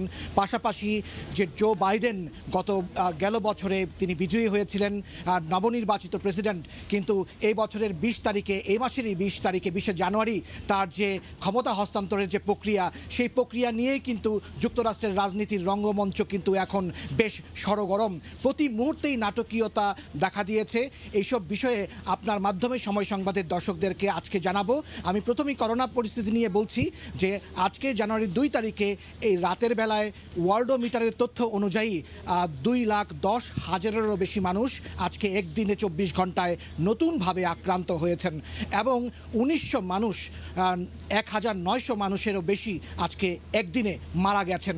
অর্থাৎ প্রতিদিনই আমরা দেখছি 2 লাখের বেশি মানুষ মারা যাচ্ছেন, 2,000 থেকে 3,000, 2 লাখের বেশি মানুষ প্রতিদিন আক্রান্ত হচ্ছেন এবং 2 থেকে 3,000 মানুষ প্রতিদিন মারা যাচ্ছেন। এমন এক পরিস্থিতিতে যে টিকাদান কর্মসূচি, সেই টিকাদান কর্মসূচি চলছে বিভিন্ন অঙ্গরাজ্যে। ইতিমধ্যেই টিকা পৌঁছে গেছে মডার্নার এবং ফাইজার এবং বায়োএনটেকের চলছে এবং প্রাথমিকভাবে এই যে টিকা, সেই টিকা যারা মানে ফ্রন্ট লাইনার যারা আছেন তারাই সেই টিকাটা পাচ্ছেন এবং আশা করা যাচ্ছে যে খুব অচিরেই জনসাধারণের মধ্যে সেই টিকাটা পাবে। এমন অবস্থায় এই মাসেই যে ক্ষমতা হস্তান্তর প্রক্রিয়া, সেই প্রক্রিয়া নিয়ে নিত্য নতুন জটিলতার সৃষ্টি হচ্ছে। এখন বলাই যায় যে 6 তারিখ যে কংগ্রেস বসছে, উচ্চকক্ষ এবং নিম্নকক্ষর যে যৌথ সভা হবে, সেই সভার সভাপতিত্ব করবেন ভাইস প্রেসিডেন্ট মাইক পেন্স এবং ইতিমধ্যে কয়েকজন সিনেটর বলে দিয়েছেন যে তারা এই যে ইলেকটোরাল কলেজের ভোট এবং সেই ভোটেও যে জো বাইডেন বিজয়ী হয়েছেন, সেই বিজয়ীকে তারা চ্যালেঞ্জ করবেন এবং যেখানে চ্যালেঞ্জ এর আগে কখনো এইভাবে হয়নি, এই চ্যালেঞ্জের ফলে কিন্তু পুরো প্রক্রিয়াটা একটু জটিলতার মধ্যে পড়বে। তো করোনা পরিস্থিতি এবং যে ক্ষমতা হস্তান্তরের যে প্রক্রিয়া, যে জটিলতা তৈরি হয়েছে তা নিয়ে কথা বলার জন্য এখানকার একজন সামাজিক এবং রাজনৈতিক বিশ্লেষক, স্থানীয় পরিচয় পত্রিকার সম্পাদক, সিনিয়র সাংবাদিক নাজমুল আহসান, আপনার সঙ্গে আমি একটু কথা বলবো। আপনি আমাদেরকে বলবেন, একটু এদিকে আসবেন। জি, আপনি আমাদেরকে বলবেন যে প্রথমে করোনা পরিস্থিতি নিয়ে একটু বলেন যে করোনা পরিস্থিতিতে প্রতিদিন মৃত্যুর হার এবং আক্রান্তের হার তো কমছে না। এখন ধন্যবাদ সাকি এবং ধন্যবাদ সব দর্শকদের। যুক্তরাষ্ট্রের যে অবস্থাটা এখন যাচ্ছে সেটি হচ্ছে যে ডাক্তার ফাউসি কয়েকদিন আগেই বলেছেন যে আরও বেশি প্রাণহানি ঘটবে। তার কারণটা তিনি ব্যাখ্যা করতে চেয়েছেন যে দুর্ভাগ্যজনকভাবে হলো 3টি হলিডে একসাথে পড়ে গিয়েছে। সেটা হচ্ছে থ্যাঙ্কসগিভিং, ক্রিসমাস এবং নিউ ইয়ার্স। এবং যতই সরকারের পক্ষ থেকে, স্টেট গভর্নমেন্টের পক্ষ থেকে বলা হয়েছিল পার্টি না করার জন্য, ঘরোয়া অনুষ্ঠান না করার জন্য, কিন্তু সবাই ঘরে পার্টি করেছে এবং এই যে এটার পার্টি করার যে প্রমাণ, সেটার আপটিক কিন্তু 2-1 দিন পরে বেড়ে যাচ্ছে। এবং আরেকটি প্রমাণ হচ্ছে যে গত পরশুদিন নিউ ইয়র্ক ডেতে নিউ ইয়র্ক শহরের 3টি পার্টিকে এখানকার শেরিফ ডিপার্টমেন্ট, যারা পুলিশের একটা পার্ট, তারা সেটা ভেঙে দিয়েছে এবং একটাতে 300 লোক ছিল মাস্কবিহীন অবস্থায়। অর্থাৎ একদিকে অনেক মানুষ সচেতন, আবার আরেকদিকে মানুষের ডোন্ট কেয়ার অ্যাটিটিউডও আছে। অর্থাৎ দুইটা মিলিয়ে পরিস্থিতি মোটামুটি ভয়াবহ। তবে আজকে সামান্য একটু আশার খবরটা পাওয়া গেছে নিউ ইয়র্কের গভর্নর ম্যারিও কুমোর কাছ থেকে। তিনি বলেছেন যে তার কাছে যে তথ্য নিউ ইয়র্ক স্টেটের হেলথ ডিপার্টমেন্টের, তাতে মনে হচ্ছে যে আপটিকটা কিছু জায়গায় একটু ডাউন হচ্ছে, বাট কিছু জায়গায় আপ এখনও আছে, যেমন ফিঙ্গার লেকস এলাকা। বাট নিউ ইয়র্ক সিটি গত কয়েকদিন খুব আপটিক হচ্ছে, ধরুন অলমোস্ট 10%-এর কাছাকাছি এবং কয়েকটি জিপ কোড ইতিমধ্যেই 10% হিট করেছে। অতএব এখন যে কথাটা মানুষের ভিতরে আশঙ্কাটা সেটি হচ্ছে মানুষ কবে আবার আমরা লকডাউন দেখতে পারবো কিনা। তবে গভর্নর কুমো একটা কথা পরিষ্কার বলেছেন, তিনি নিজে পার্সোনালি লকডাউন চান না, তিনি মনে করেন এটি সকলের জন্য ক্ষতি এবং তিনি সেই জন্য মানুষকে সতর্ক থাকার চেষ্টা করেছেন। তিনি তখনই লকডাউন করবেন যখন নিউ ইয়র্ক স্টেটের সকল হসপিটালের কম্বাইন্ড হসপিটালাইজেশন রেট 85% ক্রস করবে নেক্সট তিন সপ্তাহের অ্যাভারেজে। এবার করোনা পরিস্থিতি থেকে একটু রাজনৈতিক রঙ্গমঞ্চ নিয়ে কথা বলি, যে ধরনের নাটকীয়তা হচ্ছে ক্ষমতা হস্তান্তর প্রক্রিয়াটা নিয়ে, এবং সিনেট নির্বাচন আছে জর্জিয়ার 5 তারিখ, এটিও একটি খুব গুরুত্বপূর্ণ, তারপরের দিনই কংগ্রেস বসছে। একটু যদি বলেন যে জটিলতাটা কোথায় আছে এখন? এখন জটিলতা আসলে সেটি হচ্ছে যে আমেরিকান কনস্টিটিউশনটা আর কখনো এইভাবে টেস্ট করা হয়নি। এখন যেটি দাঁড়াচ্ছে সেটি হচ্ছে যে মানুষ যে ভোট দিয়েছে 3রা নভেম্বর, অনেক মানুষ দাঁড়িয়ে দাঁড়িয়ে ভোট দিয়েছে, মেল ভোট দিয়েছে, সেই ভোটগুলো মোটামুটি এখন আর খুব একটা ভ্যালিড খুব একটা গুরুত্বপূর্ণ হচ্ছে না, কারণ তাদের মাধ্যমে ইলেকট্রাল কলেজ নির্বাচিত হয়েছে, সেই ইলেকট্রাল কলেজের ভোটও তেমন কাজ হচ্ছে না। যেই ভোটটি হবে সেটি হচ্ছে 100 জন সিনেটর এবং 435 জন কংগ্রেস সদস্য, তারা এই ভোটটি দিবে কে প্রেসিডেন্ট হবে, এবং সেই ভোটেই নির্ধারিত হবে প্রেসিডেন্ট কী হবে। যেহেতু হাউসে ডেমোক্র্যাটদের মেজরিটি অনেক বেশি রিলেটিভলি সিনেটর চাইছে, সিনেটর সামান্য কয়েকটা ভোটে আই থিঙ্ক 52-48 সেইভাবে তারা আছে, এবং সেইটাতে মনে হচ্ছে যে জো বাইডেন নিশ্চিতভাবে প্রেসিডেন্ট নির্বাচিত হবেন। কিন্তু সমস্যা যেটা হচ্ছে যে যুক্তরাষ্ট্রের কনস্টিটিউশন যখন 200 বছরের বেশি আগে লেখা হয়েছিল তখন এই ধরনের একটা সিচুয়েশন হবে তারাও চিন্তা করেনি, এবং এইটি যারা এটা করছে রিপাবলিকান পার্টি তারা একটা কারণে সেটি করছে আমার যেটা মনে হয়, তো তারা এখনও মনে করে যে without presidency or with presidency Trump is still powerful Republican, এবং তার সাথে থাকলে জনগণের সমর্থন পাওয়া যাবে because he got 70 million votes. অতএব সেই জন্য সেই ব্যাপারটাকে তারা সাথে রাখতে চাচ্ছে, যেই একটি কারণে 140 রিপাবলিকান কংগ্রেসম্যান তারা বলছে যে তারা বাইডেনের ভিক্টরিটা ইলেকট্রাল কলেজ ভিক্টরিটা চ্যালেঞ্জ করবে। কিন্তু আলটিমেট রেজাল্ট হচ্ছে এতে কোনো কাজ হবে না, শুধু বিতর্ক হবে এবং একটু দীর্ঘায়িত হবে, বাট আলটিমেটলি সিস্টেমের এটা সলিউশন দেওয়া আছে যে যখনই কোনো কিছুতে সলিউশন হবে না তখন কংগ্রেসের হাউস এবং সিনেটের ভোটাভুটি হবে, এবং সেই ভোটাভুটিতে ডেফিনেটলি জো বাইডেন প্রেসিডেন্ট হবে। কিন্তু এখানে একটা সমস্যা সাকি থেকে যাচ্ছে, সেটা হচ্ছে যে প্রতি বছরেই 2 বছর পর ইলেকশন হয়, এবং কোনো ইলেকশন ইয়ারে যদি দেখা যায় যে কোনো প্রেসিডেন্ট পদপ্রার্থী নির্বাচনে পরাজিত হয়েছে কিন্তু তার দল সংখ্যাগরিষ্ঠ সিনেটে এবং হাউসে, এবং তার পক্ষে কেউ যদি সমর্থন করে তাহলে তিনি পপুলার ভোট এবং ইলেকট্রাল কলেজের ভোটে হারলো, শেষ পর্যন্ত সেই অবস্থায় যদি নিতে সক্ষম হন একজন কংগ্রেসম্যান এবং একজন সিনেটর যদি তার সেই বিজয়কে তার অপোনেন্টের বিজয়কে চ্যালেঞ্জ করেন তাহলে আবার সেই হাউসে ভোটাভুটি হবে। অর্থাৎ দেখা যাচ্ছে যে নির্বাচন ব্যবস্থাটা পুরোপুরি অলমোস্ট কোয়েশ্চেনেবল হয়ে যাচ্ছে, যেটা আমেরিকাতে কখনো আগে কেউ ফিল করেনি। জি, আপনাকে অসংখ্য ধন্যবাদ জনাব নাজমুল আহসান।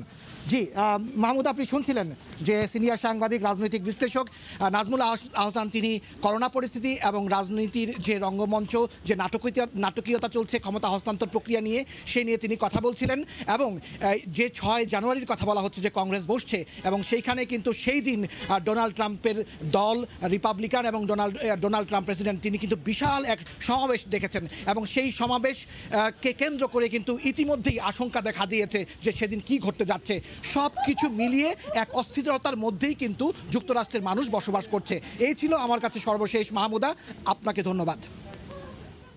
যুক্তরাষ্ট্রের করোনা পরিস্থিতি জানাতে নিউ ইয়র্ক থেকে সরাসরি যুক্ত ছিলেন হাসানুজ্জামান সাকি।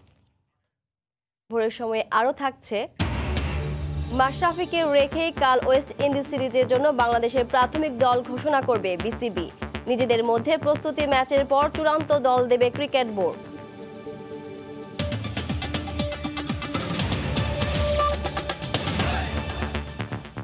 মৌলভীবাজারে সুগন্ধি আগর আতর রপ্তানি করে প্রতি মাসে কোটি টাকার বেশি আয় হতো, কিন্তু করোনা মহামারী সবকিছু ওলটপালট করে দিয়েছে।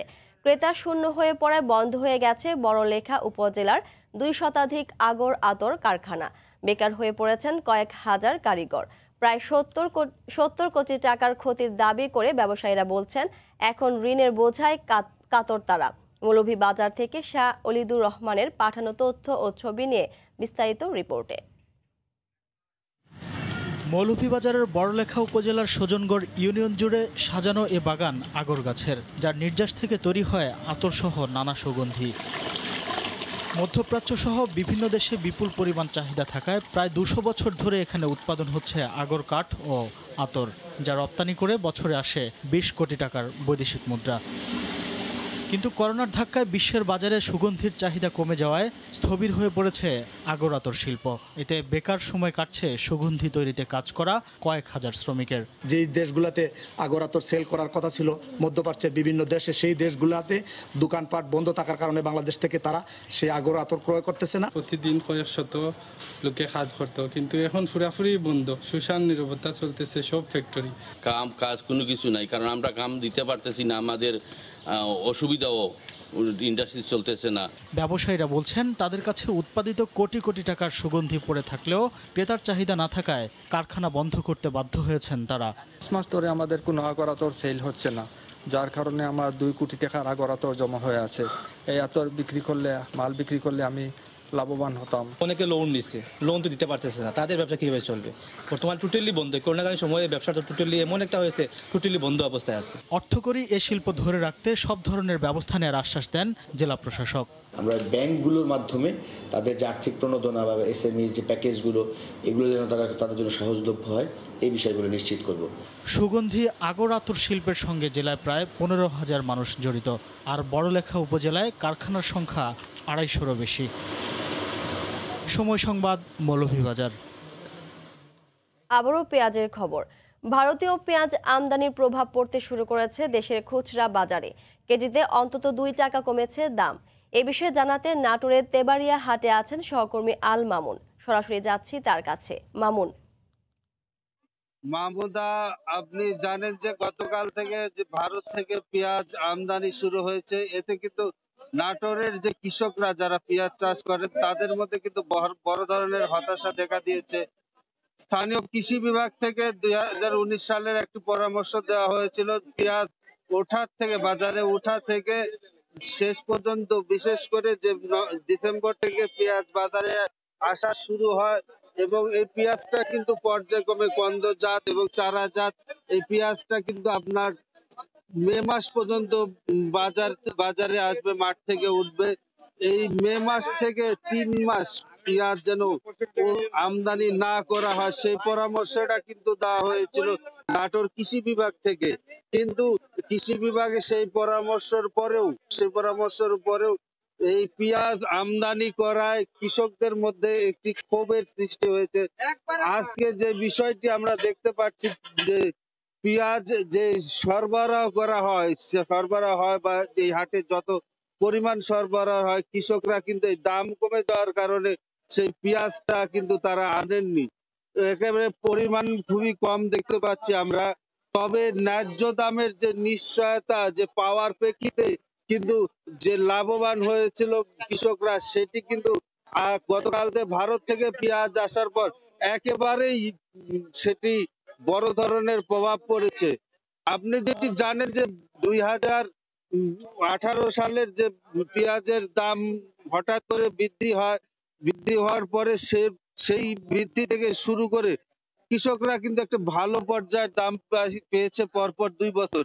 এর প্রেক্ষিতে নাটোর জেলায় যে 18 সালে 60,000 মেট্রিক টন পেঁয়াজ উৎপাদন হয়েছিল, সেটি কিন্তু বৃদ্ধি পেয়ে গত 2 বছরে বৃদ্ধি পেয়ে সেটি কিন্তু 72,000 মেট্রিক টন পেঁয়াজ উৎপাদন হয়। এবার থেকে সরকারেও কিন্তু একটি পর্যায়ে আসছে, সরকার প্রণোদনার মাধ্যমে পেঁয়াজ কিন্তু উৎপাদন বৃদ্ধি করার জন্য বিভিন্ন ধরনের প্রণোদনা প্রদান করছে।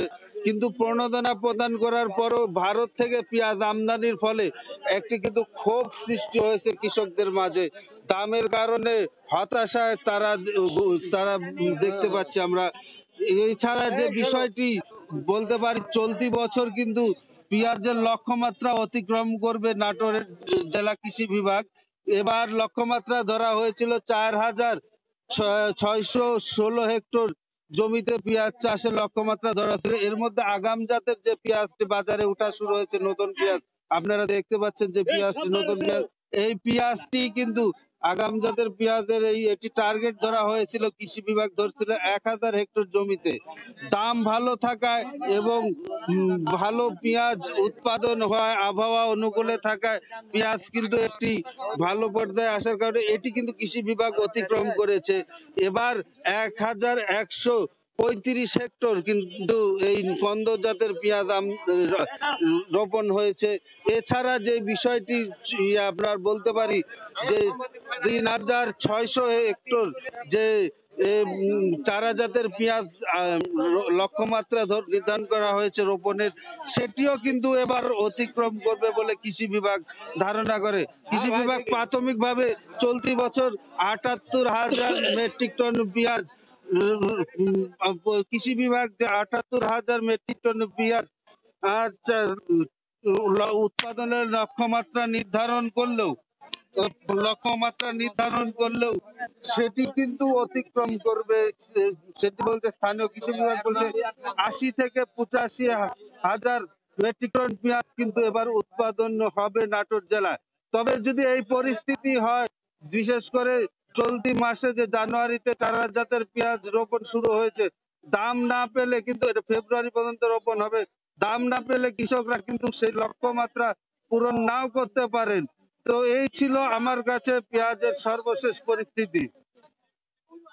পেঁয়াজের দাম দর নিয়ে নাটোরের তেবাড়িয়া হাট থেকে সংযুক্ত ছিলেন আল মামুন।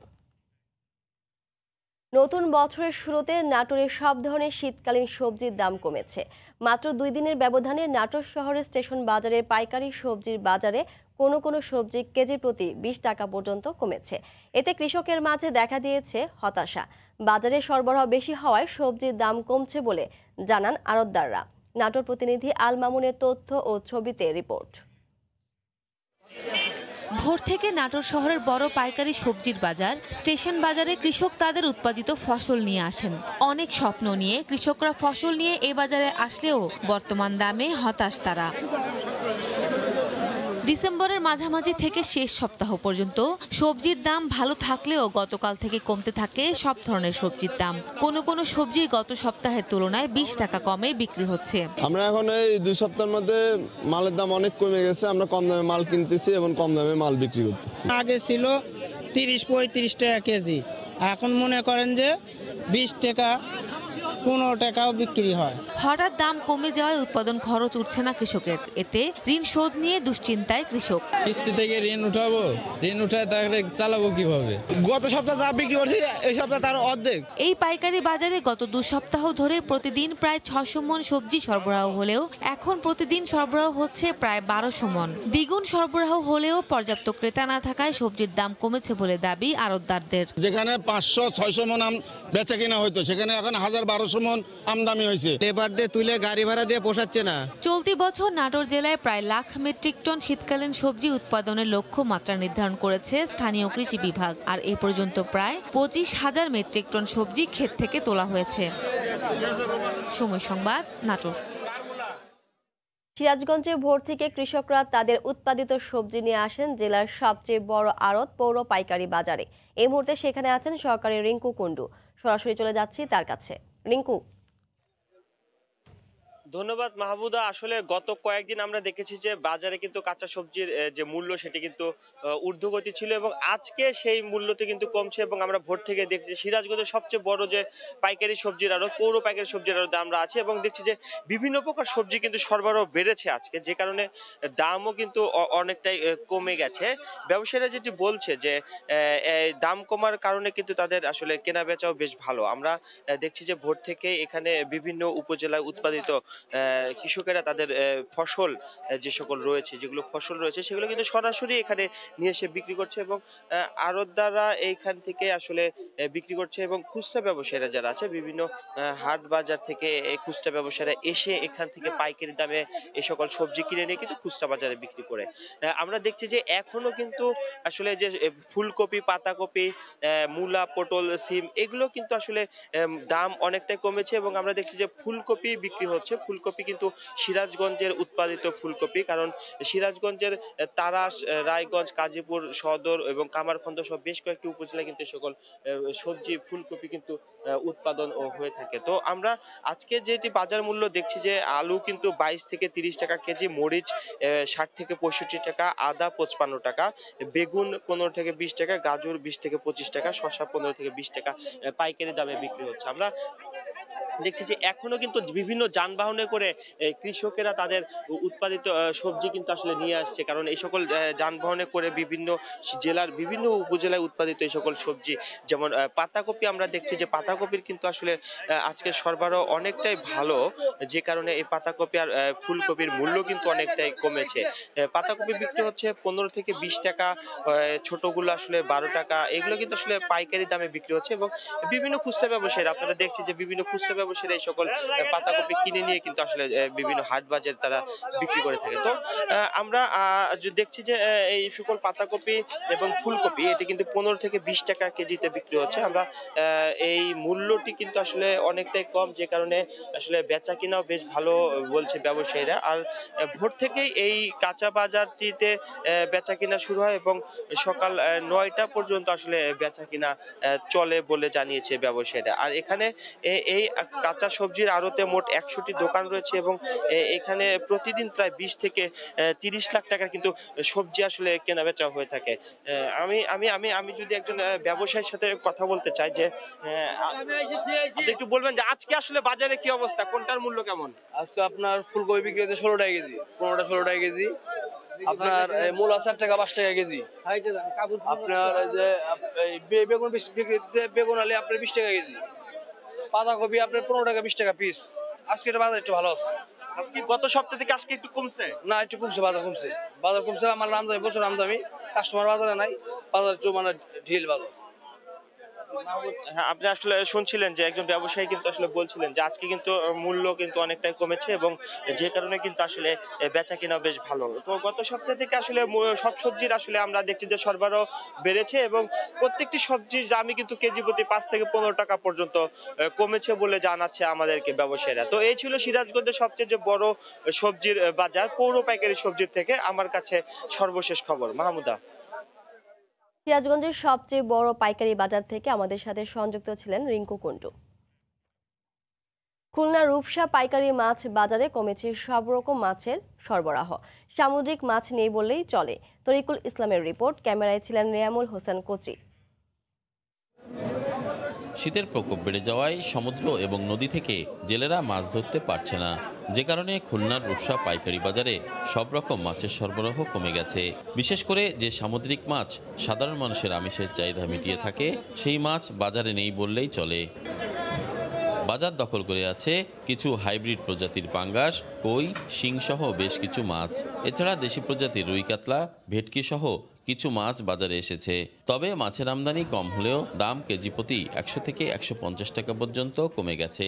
গত সপ্তাহে আমরা বিক্রি হয়েছিল 500 থেকে 550, এখন বর্তমান বিক্রি হচ্ছে 300, 250। মাছ কিনতেছি, সে মাছের রেটে বিক্রি করতে পারতেছি না, মাছের প্রচুর দাম কম। নিরাপদ হয় না, মাছের দাম হইলে কম, যা কিনে নি তা বেচতে পারি না। চাহিদা অনুযায়ী মাছ কিনতে না পারলেও দাম কিছুটা কমে কিনতে পারায় খুশি ক্রেতারা। আমরা বেচা সাইডে ডাল ভাতের পয়সা ইনশাল্লাহ খাওয়া যায়, তা আগের চেয়ে মোটামুটি ইনশাল্লাহ ভালোই চলতেছে। বিভিন্ন জায়গার মাছ আছে, মাছের দাম কম, কোনো সমস্যা নেই। এখন সবার ক্রয় ক্ষমতার ভিতরে মাছ আছে। শীতের তীব্রতা বেড়ে যাওয়া এবং করোনা পরিস্থিতির কারণে বাজারে মাছের সরবরাহ ও বিক্রি 1/3 নেমে এসেছে। তরিকুল ইসলাম, সময় সংবাদ, খুলনা। মানিকগঞ্জে আরিচা মৎস্য আড়তে বেড়েছে দেশি মাছের সরবরাহ। এই মুহূর্তে সেখানে আছেন সহকর্মী ইউসুফ আলী। বিস্তারিত জানতে সরাসরি যাচ্ছি তার কাছে। ইউসুফ। মাহমুদা, আজকে সকালে যেটা আসলে তীব্র শীত এবং কনকনে শীতের মধ্যে কিন্তু মানিকগঞ্জের এই ঐতিহ্যবাহী ঢাকা আরিচা মহাসড়কের একদম আরিচা যেটা ঐতিহ্যবাহী যেটা আড়তটি রয়েছে, সেটা হচ্ছে আরিচা আসলে মৎস্য আড়ত।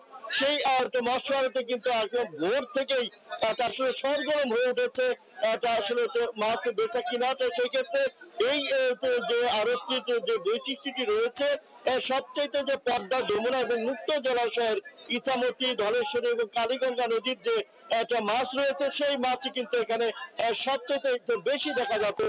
তো এই মুহূর্তে কিন্তু বেচে কিনা একদম উঠে দাঁড়িয়েছে এবং বেচে কিনা সরগরম হয়ে দাঁড়িয়েছে এইটা আড়তটিতে। সেই ক্ষেত্রে যে মাছগুলো সবচেয়ে বেশি দেখা যাচ্ছে সেটা হচ্ছে শোল, টাকিট, কৈট, বোয়াল, কাজলি আর বড় আট, বড় বোয়াল, কাতলা, রুই, এইসব যে এটা আসলে সুস্বাদু মাছ। তবে আজকের কিছুটা আসলে ইলিশ মাছও দেখা যাচ্ছে, সেটা পদ্মা, যমুনা এবং সুস্বাদু টাটকা যে মাছগুলো রয়েছে সেই মাছগুলো এখন বেচা বিক্রি হচ্ছে। সেই ক্ষেত্রে আসলে যে আড়তটিতে যে দরটি রয়েছে আসলে যারা এখানকার বিক্রেতা রয়েছে অর্থাৎ জেলেরা রয়েছে, জেলেরা বলছে তীব্র শীত হলেও কিন্তু এখানে মাছের যে বাজারটা অনেক কম রয়েছে।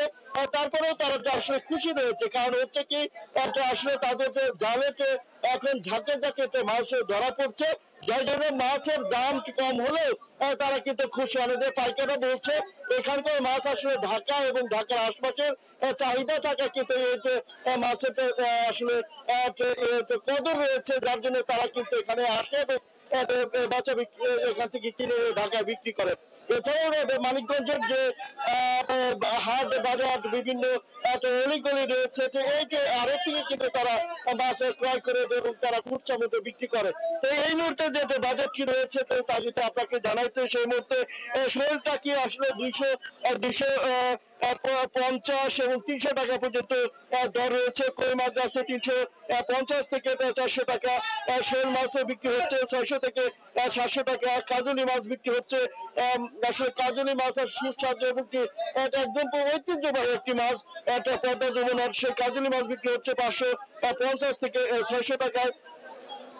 আর মাছ বিক্রি হচ্ছে 500 থেকে 600 টাকা।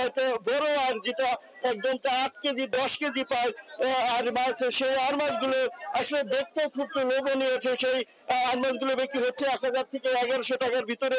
বড় যে বোয়ালগুলো রয়েছে 5 কেজি 7 কেজি 10 কেজি এই বড় বোয়ালগুলো বিক্রি হচ্ছে 800 থেকে 900 টাকার ভিতরে।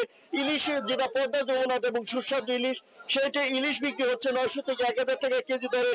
কাতল মাছ বিক্রি হচ্ছে 200 থেকে 220 টাকা দরে। এই যে দরটি যে রয়েছে তাতে আসলে সেই ক্ষেত্রে কিন্তু যারা বিক্রেতা তারা বলছে, আসলে জেলেরা বলছে দামটি কম রয়েছে, কিন্তু অন্যদিকে কিন্তু যারা ক্রেতা, সাধারণ ক্রেতা বলছে বলে এটা আসলে নাগালের ভিতরে যাই তারা কিনছে। সবকিছু মিলিয়ে এটা যে পদ্মা যমুনাতে যে আকর্ষণীয় মাছ তা বেচা কিনা কিন্তু এখন সরগরম হয়ে উঠেছে। সকাল 8টা পর্যন্ত এটা আরতি চলবে। এই ছিল আমার কাছে মাহমুদা মানিকগঞ্জের ঐতিহ্যবাহী আরিচা ঘাটের মৎস্য আড়তের সর্বশেষ অবস্থা। মানিকগঞ্জের আরিচার মাছের আড়ত থেকে আমাদের সাথে সংযুক্ত ছিলেন সহকর্মী ইউসুফ আলী। করোনা মহামারীর মধ্যেও নতুন নতুন ব্যবসার উদ্যোগ নিচ্ছেন ক্ষুদ্র উদ্যোক্তারা। তবে ট্রেড লাইসেন্স থেকে শুরু করে পণ্য ডেলিভারি সহ নানা পর্যায়ে প্রতিবন্ধকতার শিকার হতে যাচ্ছে তাদের। রাজধানীতে হওয়া এক প্রদর্শনীতে কথা তুলে ধরেন উদ্যোক্তারা। ডেকোর প্রোডাক্ট নিয়ে কাজ করছি। মেলায় আসার উদ্দেশ্য হচ্ছে আমাদের যারা ক্রেতা আছে তাদের সাথে সরাসরি একটা বন্ডিং করার জন্য। এই তরুণীর মতো অনেক শিক্ষার্থী, গৃহিণী এখন সামাজিক যোগাযোগ মাধ্যমকে ব্যবহার করে হয়ে উঠছেন উদ্যোক্তা। অনলাইনে অ্যাসোসিয়েশনের মাধ্যমে গড়ে ওঠা লাখো উদ্যোক্তার বাজারে বিক্রি করছেন পণ্য। রাজধানীর মোহাম্মদপুরের রেস্তোরাঁয় একদিনের উদ্যোক্তা সম্মেলনে দেখা যায় পোশাক, ঘর সাজানোর পণ্য, মাটি, তৈজসপত্র থেকে শুরু করে হরেক রকম পণ্যের পসরা সাজিয়েছেন দেশের নানা প্রান্ত থেকে আসা উদ্যোক্তারা। আমি আমার 2 মেয়েকে নিয়ে আসছি ওদের ভবিষ্যৎ পরিকল্পনা করে, যে ওরাও দেখবে, শিখবে, ভবিষ্যতে ওরা কিছু করতে পারবে। এই বাচ্চাদের ড্রেসগুলো নিজেই তৈরি করি এবং নিজেই হ্যান্ড পেইন্ট করি এবং ডিজাইন করি। 3 পিস তারপর তৈরি করি, হ্যান্ড পেইন্ট করি, তারপরে শাড়ি। চাকরি খোঁজার প্রবণতা থেকে সরে এসে স্বাধীনভাবে নিজের স্বপ্ন ও উদ্যোগ এগিয়ে নিয়ে যাওয়া এই উদ্যোক্তাদের মুখোমুখি হতে হয় নানা প্রতিকূলতার। ডেলিভারিতে যে এখন যারা নামি দামি কুরিয়ার কোম্পানিগুলো আছেন সেগুলো তো দেখা যাচ্ছে চার্জ অনেক বেশি। যারা এখন রিনাউন কোম্পানিগুলো আছেন তাদের মার্চেন্ট অ্যাকাউন্ট করে তাদের জন্য একটু আলাদা করে কিছু করতে, যারা রেগুলার কুরিয়ার নিচ্ছেন। আমাদের ভোগান্তি হয় ট্রেড লাইসেন্স করতে গেলে দালাল ধরতে হয়। এখনো আমি সোজা কথাটাই বলতেছি, আমরা সরাসরি গেলে আমরা সহজ শর্তে আমরা টাকা দিচ্ছি, ঠিক আছে, কিন্তু সেটা আমরা হয়তো সহজে পাচ্ছি না। স্থানীয় বাজারে নানা পণ্যের যোগান দেয়া এসব উদ্যোক্তারা সঠিক দিক নির্দেশনায় যুক্ত হতে চান রপ্তানি বাজারের সাথেও। হরিপদ সাহা, সময় সংবাদ, ঢাকা। কারো জন্য অপ্রয়োজনীয় কিন্তু সেই একই পণ্যই আবার মেটাচ্ছে অন্য কারো চাহিদা। যুগ যুগ ধরে হাটে ঘাটে পুরনো পণ্য বিপণনের এমন ধারণা এবার নতুন মাত্রা পেয়েছে হালের জনপ্রিয় ফেসবুক বাণিজ্যের হাত ধরে। যে কার্যক্রম পরিচালিত হচ্ছে কয়েকজন উদ্যোক্তার প্রতিষ্ঠিত অনলাইন প্ল্যাটফর্ম রিসাইকেল বিনের মাধ্যমে। এই উদ্যোগের প্রশংসা করে অর্থনীতিবিদরা বলছেন, প্রায় সব শ্রেণীর মানুষের অংশগ্রহণে প্রতিদিনের পণ্য বেচা কেনার মাধ্যমে বাড়ছে অভ্যন্তরীণ অর্থের সঞ্চালনও। ঈশিতা ভ্রমের রিপোর্ট, ক্যামেরায় ছিলেন খলিলুর রহমান। ধরুন আপনার ঘরে একটি রেফ্রিজারেটর প্রয়োজন, কিন্তু নতুন কেনার সামর্থ্য নেই। আবার অন্য কেউ হয়তো ব্যবহার না করে ঘরেই ফেলে রেখেছেন, যা মেটাবে আপনার প্রয়োজন। আপনার দরকার একটি ফেসবুক অ্যাকাউন্ট, যেখানে মাত্র কয়েক মাস আগে খোলা পেজ রিসাইকেল বিন দিচ্ছে এমনই সুযোগ, যার মাধ্যমে নিজের প্রয়োজন নেই কিন্তু অন্য কারো কাজে লাগবে। ঘরে বসেই এসব পণ্য কেনাবেচা করছেন প্রায় 10 লাখ মানুষ। দাদু আমাকে রিসাইকেল বিন থেকে এই পুতুলটা কিনে দিয়েছে। আমার কাজের মেয়েটার বিয়ে, শাড়িটা অনেক সুন্দর, দামও কম। এই ধরনের একটা প্ল্যাটফর্মের মাধ্যমে, এটার মাধ্যমে আমি কিছু ইনকাম হচ্ছে। উদ্যোক্তারা বলছেন, এই প্ল্যাটফর্ম ব্যবহার করে অর্থনৈতিকভাবে স্বাবলম্বী হতে পারেন প্রত্যেকেই। ফেসবুকে কোনো একটা সেলিব্রিটিকে আমি একটা লাল রঙের জামদানি পরতে দেখেছিলাম। আমি তখন চিন্তা করলাম, এরকম যদি একটা গ্রুপ থাকতো যে গ্রুপে কিনা এরকম কিছু জিনিস মানুষ ইউজ করে সেটা একটু কমে সেল করে দিত, জাস্ট এই রিসাইক্লিংটা থেকে আসলে রিসাইকেল বিনের জন্য। প্যান্ডামিকে যেহেতু মানুষের আয়ের উৎসগুলো লিমিটেড হয়ে এসছে, অনেক মানুষ তাদের চাকরিও হারিয়েছে, এই মুহূর্তটায় আমার মনে হয় গ্রুপটা তাদের জন্য বিশাল এক মার্কেট। অর্থনীতিবিদরা মনে করছেন, অভ্যন্তরীণ অর্থের লেনদেন বাড়ানোর সঙ্গে এমন উদ্যোগ ভূমিকা রাখছে অর্থ আর পণ্যের অপচয় বন্ধেও। বিশ্বস্ততার জায়গাটা যদি করতে পারে এবং আমার মনে হয় সরকার যদি একটা মনিটরিং এর মধ্যে নিয়ে আসতে পারে, তাহলে কনজিউমাররাও কিন্তু আস্থা পাবে। আমি এটাকে ইতিবাচক হিসেবেই দেখছি। রিসাইকেল বিনে পণ্য কেনাবেচা আর আর্থিক লেনদেনের সম্পূর্ণ দায়িত্ব থাকে ক্রেতা বিক্রেতার উপরই। যে কার্যক্রমের নেপথ্যে কাজ করছেন অনেক স্বেচ্ছাসেবী। ঈশিতা ব্রহ্ম, সময় সংবাদ, ঢাকা। করোনা মহামারীর মাঝেও নতুন বছরের শুরুতে চাঙ্গা কক্সবাজারের পর্যটন ব্যবসা। বছরের শুরুতে পর্যটক আগমন বাড়ায় সৈকত এলাকার ব্যবসায়ীরা দারুণ খুশি। আর করোনাকালে স্বাস্থ্যবিধি মানলে পর্যটন খাতে অর্থনীতির চাকা সচল থাকবে বলে মনে করেন চেম্বারের নেতারা। আরও জানাচ্ছেন সুজাউদ্দিন রুবেল। 2020 সালের বিদায় ও নতুন বছর 2021 সালকে বরণ করতে সৈকত শহর কক্সবাজারে ভিড় করেছেন হাজার হাজার পর্যটক। করোনার মাঝেও পর্যটকদের পদচারণায় মুখরিত সৈকতের প্রতিটি পয়েন্ট।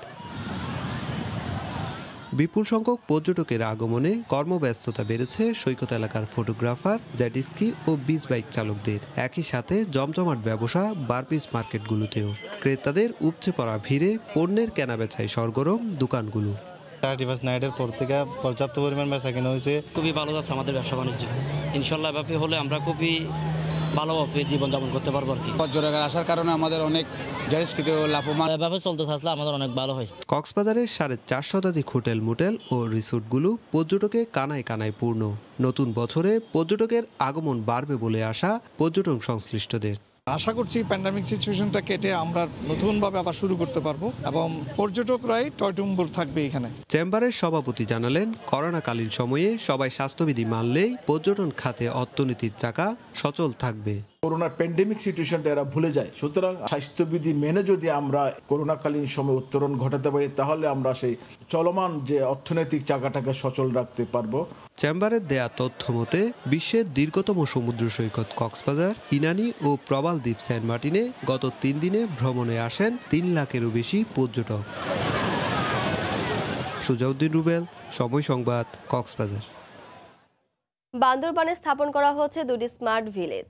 শুক্রবার বিকেলে সদরের রেইচা থলিপাড়া এলাকায় এই কার্যক্রমের উদ্বোধন করেন পার্বত্য বিষয়ক মন্ত্রী বীর বাহাদুর উইশই সিং। তিনি জানান, রেইচা থলিপাড়া ও টঙ্কাবতী ইউনিয়নের সাকরই পাড়াকে রিমোট ভিলেজ থেকে স্মার্ট ভিলেজ রূপান্তর করা হবে। এজন্য সুপেয় পানি সরবরাহ, পরিবেশ সুরক্ষায় গাছের চারা রোপণ, যোগাযোগ ও পরিবহন ব্যবস্থা নিশ্চিত করা সহ যাবতীয় উন্নয়নমূলক কাজের উদ্যোগ নিয়েছে পার্বত্য চট্টগ্রাম উন্নয়ন বোর্ড। গোপালগঞ্জে দিনব্যাপী অনুষ্ঠিত হলো ফ্রি মেডিকেল ক্যাম্প। গতকাল সকালে শহরের বেদগ্রাম CSS কার্যালয় প্রাঙ্গণে এই কর্মসূচি করা হয়। এখানে জেলার 2 শতাধিক অসহায় দুস্থ রোগী চিকিৎসা নিতে যান। তাদের বিনামূল্যে সেবা ও ওষুধ দেন বিশেষজ্ঞ চিকিৎসকরা। ইচ্ছে পূরণ করতে বৃদ্ধ মাকে স্ট্রেচারে করে গ্রাম ঘুরিয়েছেন হবিগঞ্জের এক চিকিৎসক। প্রিয় প্রতিবেশীরাও তাকে বাড়ির আঙ্গিনায় পেয়ে আপ্যায়ন করতে ভোলেননি। শনিবার সকালে চমৎকার সেই গল্পের চিত্র ধরা পড়ে মুঠোফোনের ক্যামেরায়। হবিগঞ্জ প্রতিনিধি রাশেদ আহমদ খানের পাঠানো তথ্য ও ছবি নিয়ে রিপোর্ট। বার্ধক্যকে বেঁধে রাখা যায় না। একটি পর্যায়ে ঠিকই সময়ের কাছে পরাজিত হয় শারীরিক সামর্থ্য, মনে ভর করে সঙ্গীহীন জীবনের একাকিত্ব। বার্ধক্যের সেই বেড়াজালে আটকা পড়া এক মায়ের গল্প। টানা 7 মাস বিছানায় শয্যাশায়ী তিনি, উপভোগ করতে পারেন না বাইরের আলো বাতাস। স্বামীহারা দীর্ঘ নিঃসঙ্গ জীবনের একাকিত্ব ঘোচাতে তার ইচ্ছে জাগে গ্রামটি ঘুরে দেখা, প্রতিবেশীদের সঙ্গে সাক্ষাতের। বার্ধক্যজনিত কারণ আর একটা অ্যাক্সিডেন্টালি ওনার ফিমার ফ্র্যাকচার হয়ে যায়। ফ্র্যাকচার হওয়ার পরে প্রায় 7 মাস ধরে উনি পুরো বেড বাউন্ড, কিন্তু এর মধ্যে ওনার আকুতি যে আমার বাবার কবর জিয়ারত করবেন, বাইরে যাবেন। মৃত্যু পথযাত্রী সেই মায়ের ইচ্ছে পূরণে স্ট্রেচারে করে রাস্তায় বের হন তারই চিকিৎসক ছেলে। আপন আঙিনায় পেয়ে মা ছেলেকে আপ্যায়ন করতেও কৃপণতা করেননি প্রতিবেশীরাও। ইলাকাটা লাগে তুহিনের কিতা লাগে, কষ্ট তেমন কিছু হয়নি, কিন্তু আমার মার যে হাস্যোজ্জ্বল মুখ এবং এলাকার সবাই, বিশেষ করে মহিলারা এসে আমার মার সাথে দেখা করেন, এবং এই যে একটা অনুভূতি, এটা আসলে ভাষায় প্রকাশ করার মতো না। মা বাবার প্রতি সন্তানের কর্তব্যকে নতুনভাবে মনে করিয়ে অনন্য দৃষ্টান্ত স্থাপন করলেন হবিগঞ্জের শেখ হাসিনা মেডিকেল কলেজের প্রভাষক ডাক্তার মোহাম্মদ মুখলেসুর রহমান। মা বাবার সন্তুষ্টি অর্জনই হোক প্রতিটি সন্তানের স্বর্গীয় তৃপ্তি। সময় সংবাদ, হবিগঞ্জ। কুয়েতে 31 জানুয়ারি পর্যন্ত আবারও বাড়ানো হয়েছে সাধারণ ক্ষমার মেয়াদ। দেশটিতে এখনও বিশ্বে বিভিন্ন দেশের 1,76,000 অবৈধ প্রবাসী রয়েছেন। সরকারের সিদ্ধান্তের প্রশংসা করেছেন প্রবাসীরা। শরীফ মোহাম্মদ মিজানুর রহমানের তথ্য ও ছবিতে রিপোর্ট। বাংলাদেশ সহ বিশ্বের বিভিন্ন দেশের 1,76,000 অবৈধ প্রবাসী এখনও কুয়েতে অবস্থান করছেন। কুয়েত সরকার 1 ডিসেম্বর থেকে 31 ডিসেম্বর 2020 পর্যন্ত টানা 1 মাসের জন্য সাধারণ ক্ষমার ঘোষণা দিলেও 1% চেয়েও কম প্রবাসী সাধারণ ক্ষমার সুযোগ গ্রহণ করেন। প্রথম দিকে অবৈধদের সংখ্যা 1,30,000 হলেও গেল নভেম্বরে ভিজিট ভিসায় 46,000 কুয়েতে প্রবেশ করা প্রবাসীর ভিসার মেয়াদ শেষ হওয়ার কারণে তা বেড়ে দাঁড়িয়েছে 1,76,000-এ। অবৈধ প্রবাসীদের বৈধতার মেয়াদ বাড়িয়ে 31 জানুয়ারি পর্যন্ত করায় সময়োপযোগী পদক্ষেপের প্রশংসা করেন কুয়েত প্রবাসী বাংলাদেশিরা। তারা মনে করেন এই সুযোগে যে সকল শ্রমিক অবৈধ আছেন তারা সুযোগটি গ্রহণ করতে পারবেন। 31 জানুয়ারি 2021 পর্যন্ত সময় বাড়িয়েছেন।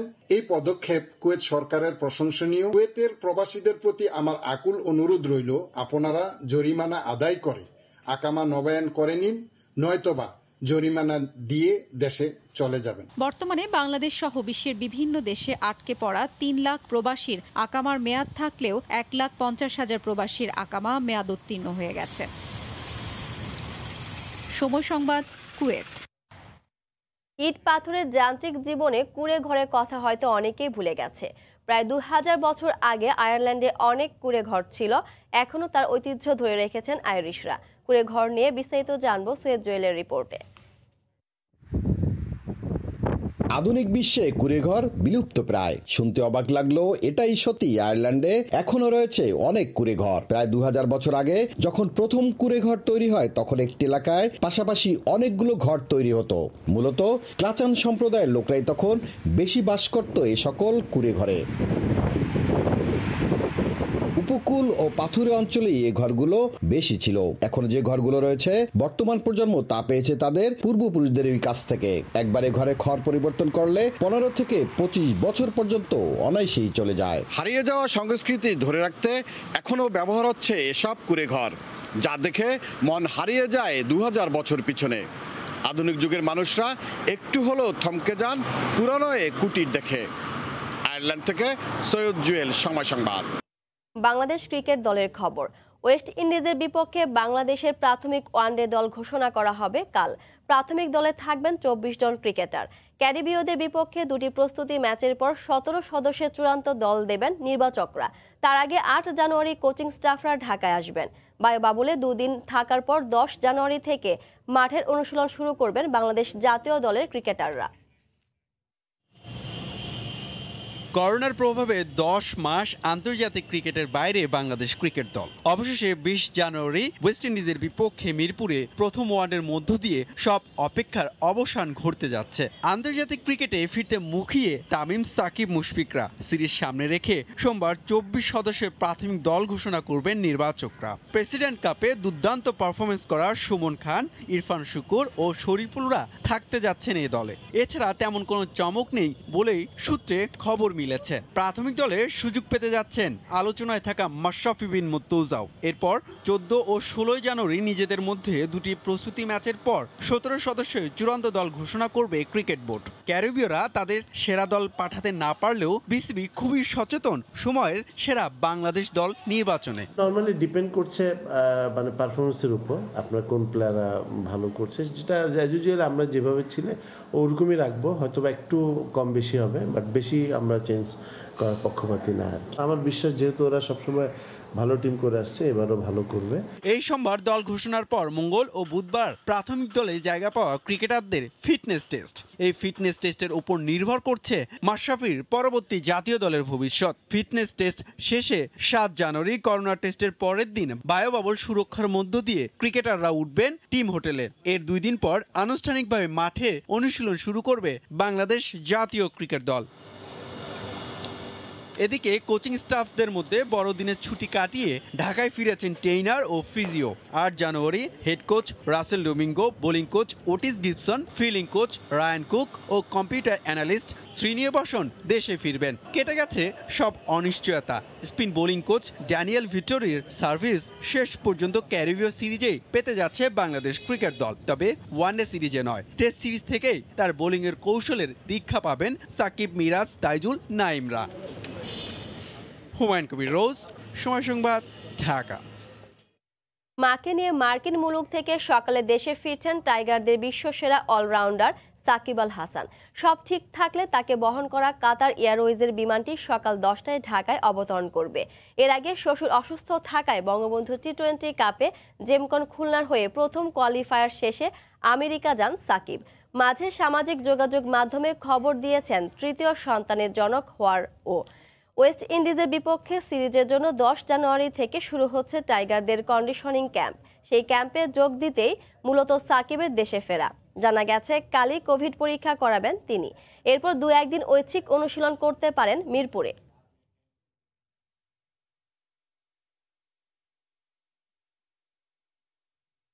নারী ক্রিকেট দলের ক্যাম্প শুরুর আগে কোভিড টেস্ট হয়েছে টাইগ্রিসদের। নেগেটিভ হওয়াদের নিয়ে ক্যাম্প হবে সিলেট আন্তর্জাতিক স্টেডিয়ামে। ক্রিকেটার, কোচিং স্টাফ সহ মোট 42 জনের টেস্ট করানো হয়েছে। টেস্টের রিপোর্ট নেগেটিভ আসলে ঢাকা থেকে সিলেটে যাবেন টাইগ্রিসরা। এর আগে নারীরা ব্যক্তিগতভাবে অনুশীলন করলেও বায়ুবাবুলের মাঝে থেকে অনুশীলন করার অভিজ্ঞতা নেই তাদের। এই প্রথম নারীরা বায়ুবাবুলের মাঝে থেকে অনুশীলন করবেন। ক্যাম্প চলাকালীন দ্বিতীয় দফায় টেস্ট করানো হবে ক্রিকেটারদের। সামনে বিশ্বকাপ বাছাই পর্বের ম্যাচ রয়েছে তাদের। সেখানে আত্মবিশ্বাস নিয়ে খেললে ভালো করা সম্ভব হবে বলে মনে করেন নারী দল সহকারী কোচ ফয়সাল হোসেন ডিকেন্স। ভোরের সময়ের শীর্ষ সংবাদ জানিয়ে দিচ্ছি আরেকবার। চলতি মাসে দেশে আসছে ভারতের সেরামের করোনা ভ্যাকসিন। প্রতি ডোজের খরচ পড়বে 425 টাকা। যুক্তরাষ্ট্র ও ইউরোপের বিভিন্ন দেশে টিকাদান চললেও কমছে না সংক্রমণ।